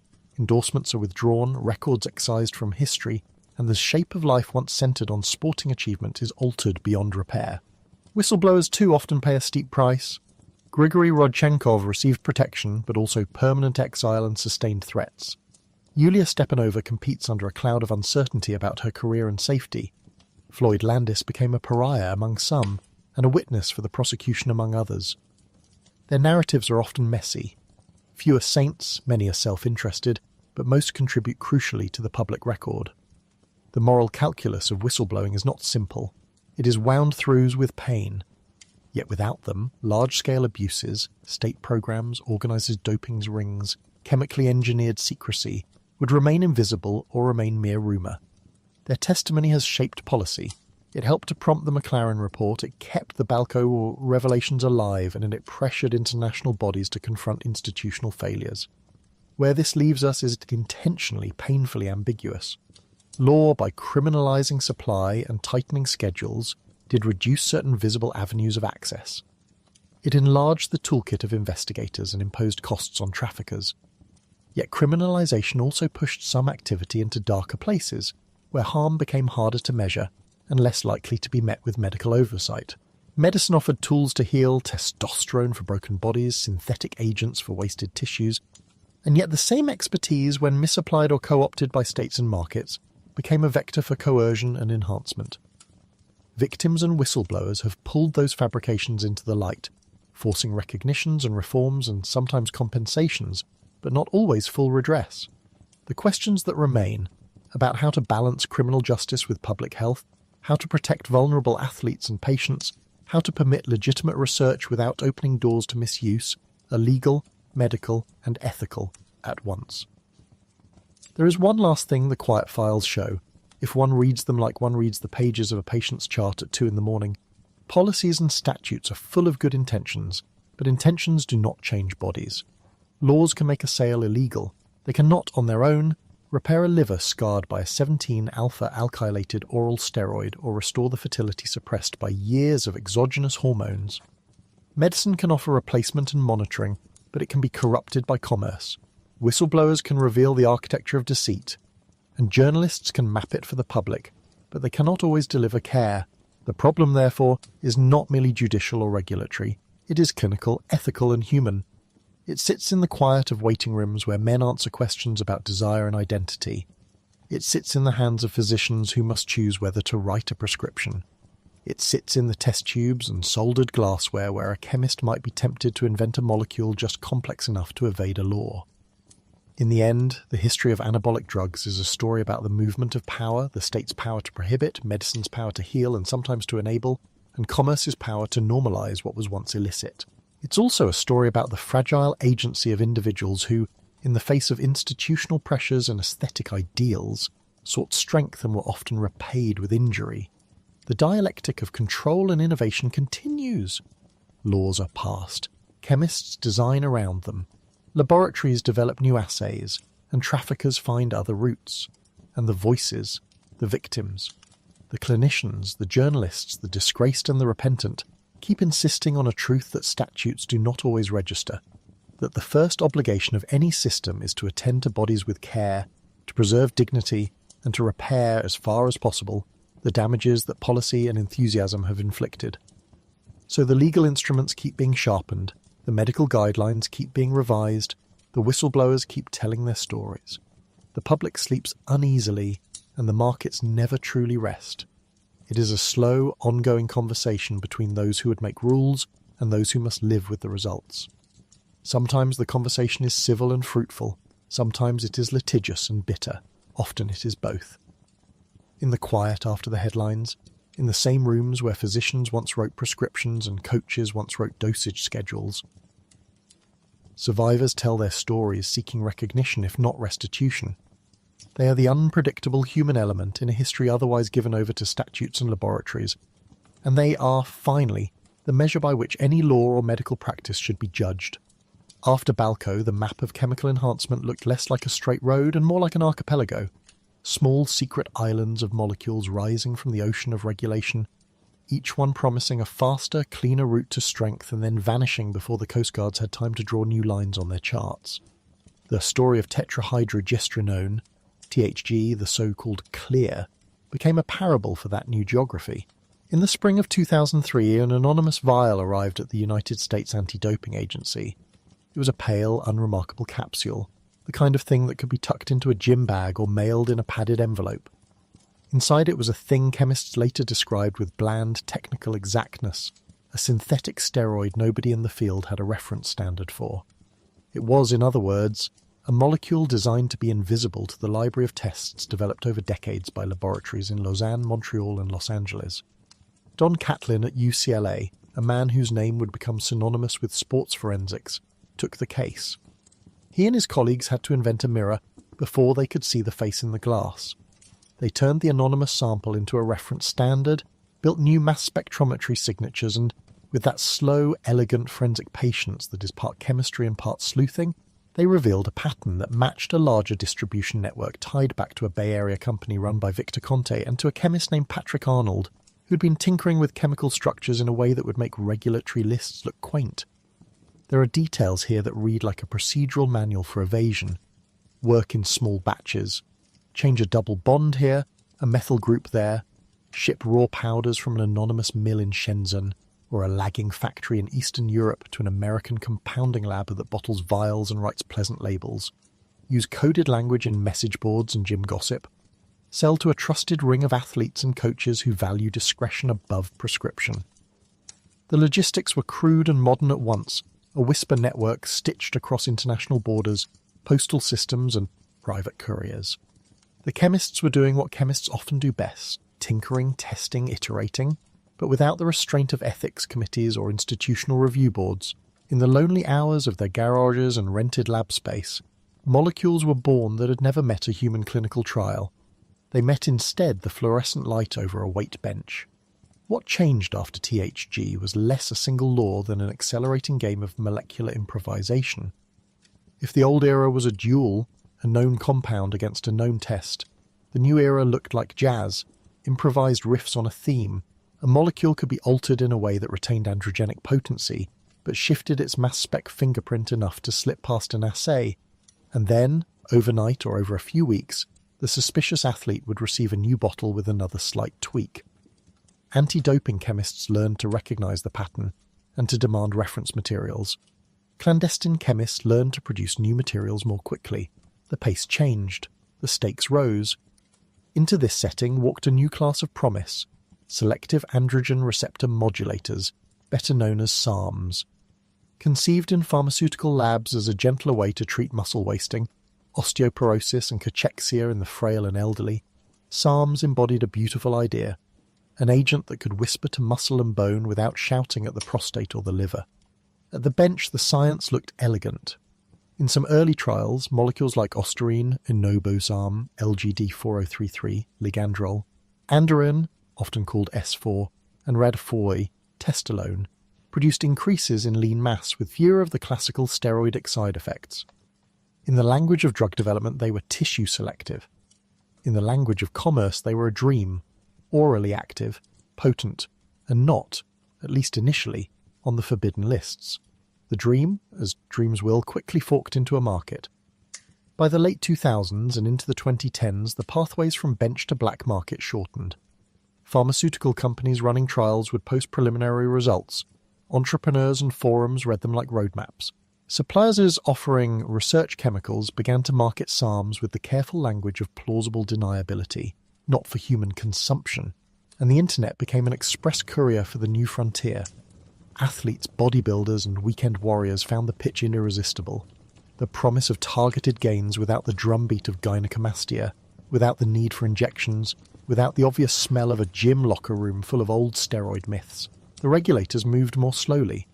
By the time large sporting federations and the World Anti-Doping Agency, WADA, had defined and listed SARMs as banned, the molecules were already coursing through a global supply chain. Raw powders from chemical factories in Asia, liquid aliquots from compact labs in Europe, vials and capsules distributed through online storefronts and street dealers. Parallel to SARMs, peptides made their quiet entry. If steroids and SARMs are blunt instruments, peptides are whisperers, short chains of amino acids designed to mimic or modulate natural hormones. There is human growth hormone itself, a peptide whose use in sport and clinics has a long, messy history, but more modern still are growth hormone secretagogues and analogues, GHRPs, ipamorelin, CJC or 95, insulin-like growth factor variants, and the long list of boutique peptides with names that sound like radio stations, BPC 157, TB 500, marketed by outfits that operate near the legal edge.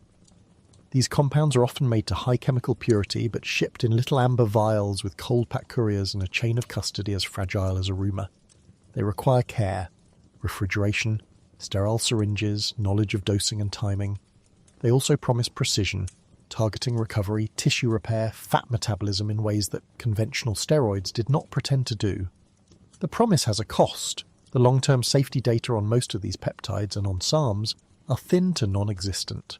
There are case reports of liver injury, of endocrine suppression and suppression that surprises cardiologists years later. There are anecdotal stories of strange immune reactions, of elevated prostate markers in men who thought they were seeking a safer route. The clean laboratory mouse in a tightly controlled study does not reproduce the messy combinations and desperation of a young athlete stacking 3 or 4 agents in a cycle whose composition changes by the week. Regulators and scientists have struggled with these chemical shadows. Tests that rely on known libraries of spectra can be blind to molecules that have been slightly altered. To detect a new designer steroid, anti-doping laboratories require either the molecule itself or enough of it in an athlete's sample that forensic chemists can infer structure from metabolites.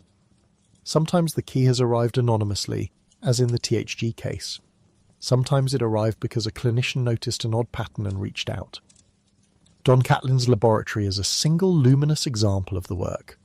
When something new appears, a centre of forensic excellence must spend months synthesizing reference compounds, developing assays and then rolling those assays out to the network of accredited laboratories. This is expensive. It is also reactive. The creative energies of clandestine chemistry spend themselves inventing just beyond the reach of current detection, and in doing so they make a profession out of placing the next generation of athletes and recreational users at medical risk. The lack of long-term safety data is not merely a scientific gap, it is a moral one. SARMs marched into clubhouses and locker rooms long before regulators could demand Phase 3 trials, long before anyone could chart cancer risk or chronic cardiovascular outcomes. Peptides move from laboratory bench to weekend aesthetics underground. Their pharmacokinetics known only in the controlled hum of a lab incubator. The irony here is stubborn. Medical science, when given the chance to study these compounds honestly and at scale, could produce safer, supervised uses for some indications. But the black market and the cultural hunger for enhancement collapse that careful timetable into a chaotic present. Without oversight, men and women, many of them young and healthy, become unwitting participants in de facto experiments. They are the cohorts of convenience, the human equivalent of a laboratory's test plate. And then there is the spectre of gene doping, the grey horizon on which regulatory anxiety has rested for a decade. Gene therapy is no longer the province of fiction. The rise of CRISPR-Cas technologies in the 2010s and the enormous strides in viral vector delivery that have turned once fatal muscle diseases into treatable conditions cut both ways. The same methods that let an exome be edited to cure a child can, in principle, be repurposed to overexpress erythropoietin or to silence myostatin. WADA and national agencies recognise this early and explicitly banned gene doping at the first sign that it might be used for enhancement rather than therapy. The ban is sound. The question is enforceability. If an athlete were to receive an adeno-associated viral vector carrying a gene cassette for increased erythropoietin production, routine urine or blood tests might look normal, even while red blood cell mass rose. Detecting such an intervention would demand molecular forensics, sequencing to detect exogenous promoter sequences, surveillance for telltale immune signatures, or intrusive biopsies. It is hard to imagine athletes welcoming compulsory muscle biopsies. The ethical logjam is obvious. Anti-doping is meant to be proportionate. It is hard to be proportionate when the threat is molecular and invisible. Alongside high-end gene ambitions, there exists a quieter, very modern form of biohacking. Community biology labs that began in the 2000s, places with names like BioCurious and other do-it-yourself groups, are public and mostly benign, fostering education and low-risk projects. But the same tools, information and commercially available CRISPR kits have lowered the barrier to more adventurous tinkering. There are a handful of well-publicised individuals who have attempted to send gene edits into themselves in the name of curiosity or self-optimization. These are the cautionary tales. Technical complexity combined with a hunger for quick results and a regulatory net that is tripwire thin. While the vast majority of biohackers are careful and curious rather than malicious, their existence signals an uncomfortable truth. When desire for enhancement meets accessible technology, social norms and law can lag far behind. This chemical and genetic frontier placed regulators, physicians and ethicists in unfamiliar landscapes. The questions accumulated like footprints in wet sand. Which requires first response? The athlete's right to privacy, the right of a competitor to a level playing field, or the public health imperative to prevent harm? Which is more urgent? Policing supply chains or treating a young man with a failing heart because he doped in his 20s? The answers are not binary. The history of the last 30 years, the murky world of designer steroids, the false promises of supplements, the lure of SARMs and peptides, the uneasy mythos of biohacking, shows intelligence outpacing oversight and commerce outpacing caution. It also shows the resilience of a culture that rewards visible muscles and hidden risks. If Chapter 13 is a forensic microscope, Chapter 14 widens the lens to consider why people keep stepping toward that microscope in the first place. There is a long cultural lineage to this appetite. The modern cult of musculature did not spring up fully formed, it was tended. In the late 19th and early 20th centuries, figures like Eugen Sandow staged strongman exhibitions and published manuals that sold the idea of sculpted muscle as moral discipline. He helped anchor a register of male aspiration that conflated visible strength with virtue. Joe Weider, in the mid-20th century, institutionalized bodybuilding through magazines and contests. He founded the Mr. Olympia contest in 1965, and in the 1970s, Arnold Schwarzenegger, a foreign body in the American dream, became the emblem. The film Pumping Iron in 1977 took that subculture and placed it under a wider light. It told the world that muscle had its own economics, fame, sponsorship, a currency of admiration. Over decades, the image of the ideal male, cut, large, relentlessly fit, migrated from magazine covers to gym doorways to advertising and eventually to the screens in our pockets. It is here, in the 2010s and onward, that social media reshaped appetite into a market. Instagram, born in 2010, transformed the currency of aspiration into a feedable commodity. Algorithms rewarded extremes.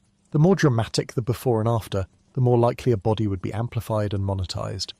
Influencers who promised quick transformations found followers in the millions, and sponsorships, sometimes for legitimately tested supplements, sometimes for sketchy programs, translated images into dollars. The result was a steady normalization of enhancement. It is easier to pirate a physique when that physique is packaged as a product. For many young people, the gym is no longer just a space for exercise. It is a marketplace where identity is curated, where a particular silhouette, broad shoulders, narrow waist, defined legs, is both a social credential and a commercial strategy. Masculinity itself, always a moving target, has adapted to this economy. The social script that once rewarded stoic breadwinning now includes visible evidence of self-care expressed through sculpted bodies. In some settings, that has meant a dangerous narrowing. Where once achievement in school or in work might be the primary metric, now a guy's social capital is measurable by likes, follows and tagged photos. The pressure is gendered and it is generational. Adolescent boys in locker rooms, aspiring models on social feeds, amateur bodybuilders with day jobs and evening workouts, all are susceptible to the same calculus. If a bottle or a regimen can deliver attention, perhaps it is worth the risk. Sport has its own gravitational pull. Professional opportunity concentrates incentives until rational calculation skews. For an Olympic finalist, a national champion, or a young man seeking a college scholarship, the difference between excellence and obsolescence can be razor thin. The historical records make this plain. East Germany's state-sponsored program from the 1960s through the 80s, administered with the chilling efficiency of a centralized bureaucracy, using drugs such as oral Dianabol produced by the state company Jenner Farm, and overseen by sports officials like Manfred Ewald and doctors who sanctioned dosing schedules, demonstrates how systems can turn medical intervention into an instrument of national prestige. When reunification released archival documents, the scale of that system became public. Thousands of athletes, including many teenagers, were dosed over years. It should read as a warning rather than a template. State power can industrialize enhancement just as market power can commodify it. The stigma that follows damaged bodies compounds the problem. Those who experience adverse effects, gynecomastia, infertility, cardiac damage, psychiatric disturbance, often find themselves judged as moral failures rather than as patients in need of care. Shame drives secrecy. Many avoid medical attention because they fear exposure, sanction, or a public naming that could end a career. Athletes anticipate sanctions and loss of contracts. Weekend lifters fear locker room contempt. This secrecy ensures that side effects are underreported and undertreated, and it prevents the creation of robust clinical data sets that could inform policy. The result is an epidemiology of omission. We have a strong sense of the problem's contours, but weak, biased measurements at the edges. What then are effective responses at the level of culture and community? There are no magic words, only slow work. Education that is honest about risk and not didactic has been shown to matter. Programs that reach coaches and parents, the adults who shape adolescent norms, can humanize prevention. Coaches who talk about heart health and career longevity, who demand medical testing rather than punish curiosity, produce different cultures than coaches who fetishize winning at any cost. At the community level, gyms themselves can set norms.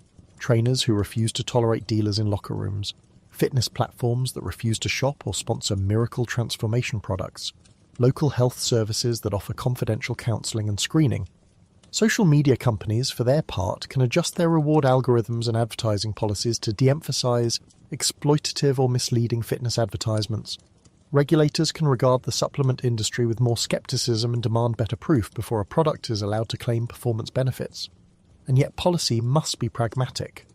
The history of prohibition, from liquor in the early 20th century to drugs in contemporary urban policy, teaches a familiar lesson. Banning supply without addressing demand merely shifts consumption into darker commerce. The stern lesson of the steroid era is that criminal penalties aimed at end users do little to diminish use. They simply expand the reach of the black market and magnify medical risk. Meaningful prevention combines education and social reform with targeted enforcement against profiteers and traffickers. The final chapter of this story asks for that combination. Hard lessons learned, hard remedies proposed, and an ethical roadmap that is clear-eyed about trade-offs. First lesson: prohibition alone is insufficient. The Anabolic Steroids Control Act in the United States, passed in 1990, made many anabolic agents controlled substances, and subsequent amendments expanded the list. Yet enforcement prioritized suppliers and dealers unevenly, while the market adapted with new species of molecules, new pathways to acquisition, and new rhetoric around research chemicals. The net result was not the end of enhancement. It was its diffusion into obscurer channels. Second lesson: medicalization without oversight is dangerous. The last 3 decades have seen the rise of anti-aging clinics and a booming market for testosterone replacement therapies whose boundaries between therapeutic need and elective enhancement have been porous. Pharmaceutical marketing and legitimate therapies created both demand and plausible deniability. Third lesson: scientific innovation can be co-opted by commerce and national ambition in ways that are ethically fraught. The same gene therapies that offer hope for muscular dystrophy can become temptations for the competitive athlete. If history gives us those lessons, policy should be proactive and humane in equal measure. The first set of recommendations is public health oriented. Create accessible, confidential clinics where people who use anabolic agents can obtain medical screening, cardiovascular risk assessment, liver function tests, lipid profiles, endocrine panels, and mental health evaluation. These clinics do not endorse doping. They reduce harm. They can offer counseling, facilitate post-cycle therapy under medical supervision, and collect anonymized data that will inform real surveillance. Needle exchange programs and sterile equipment initiatives, unpopular to some but effective in reducing infection risk, should be expanded in locations where injectable use is prevalent. We have decades of experience in harm reduction with other substances. The same pragmatic logic applies. Second, clinical governance must be improved. Professional societies, endocrinology, sports medicine, primary care, should develop evidence-based guidelines for the management of patients who present with a history of anabolic androgenic steroid or SARM use. Medical education must include modules on this subject so that physicians do not reflexively stigmatize or moralize, but rather assess, advise, and when indicated, treat. Compounding pharmacies require stricter oversight. The distribution chains for peptides and hormones must be transparent and accountable. We can demand adverse event reporting for supplements and research chemicals sold over the counter or online. Third, anti-doping science needs sustained investment and a new balance between detection and deterrence. The Athlete Biological Passport introduced by WADA in 2009, a system that watches an athlete's biomarkers over time, rather than searching only for specific compounds, is one of the era's most important innovations.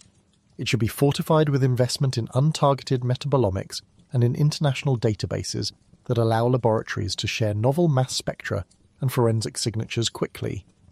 Intelligence work must complement laboratory work. Postal inspectors, customs authorities, and financial investigators are as crucial as mass spectrometrists. Whistleblower protections, exemplified most dramatically by the case of Grigory Rodchenkov and the McLaren report in 2016, are essential. Insiders often hold the keys to complex networks that laboratory chemistry alone cannot map. Fourth, regulatory reform is overdue. The United States Dietary Supplement Health and Education Act of 1994 created a permissive environment in which supplements can be marketed with limited pre-market proof of safety or efficacy. That leniency has been exploited to sell hormone precursors and adulterated products. Reform should require greater pre-market transparency, mandatory batch testing for products making performance claims, and stricter penalties for adulteration. E-commerce platforms, so central to modern distribution, must be accountable. Marketplaces and payment processors can be enlisted to disrupt trade in illicit hormones and research chemicals. Fifth, legal strategy should be discriminating.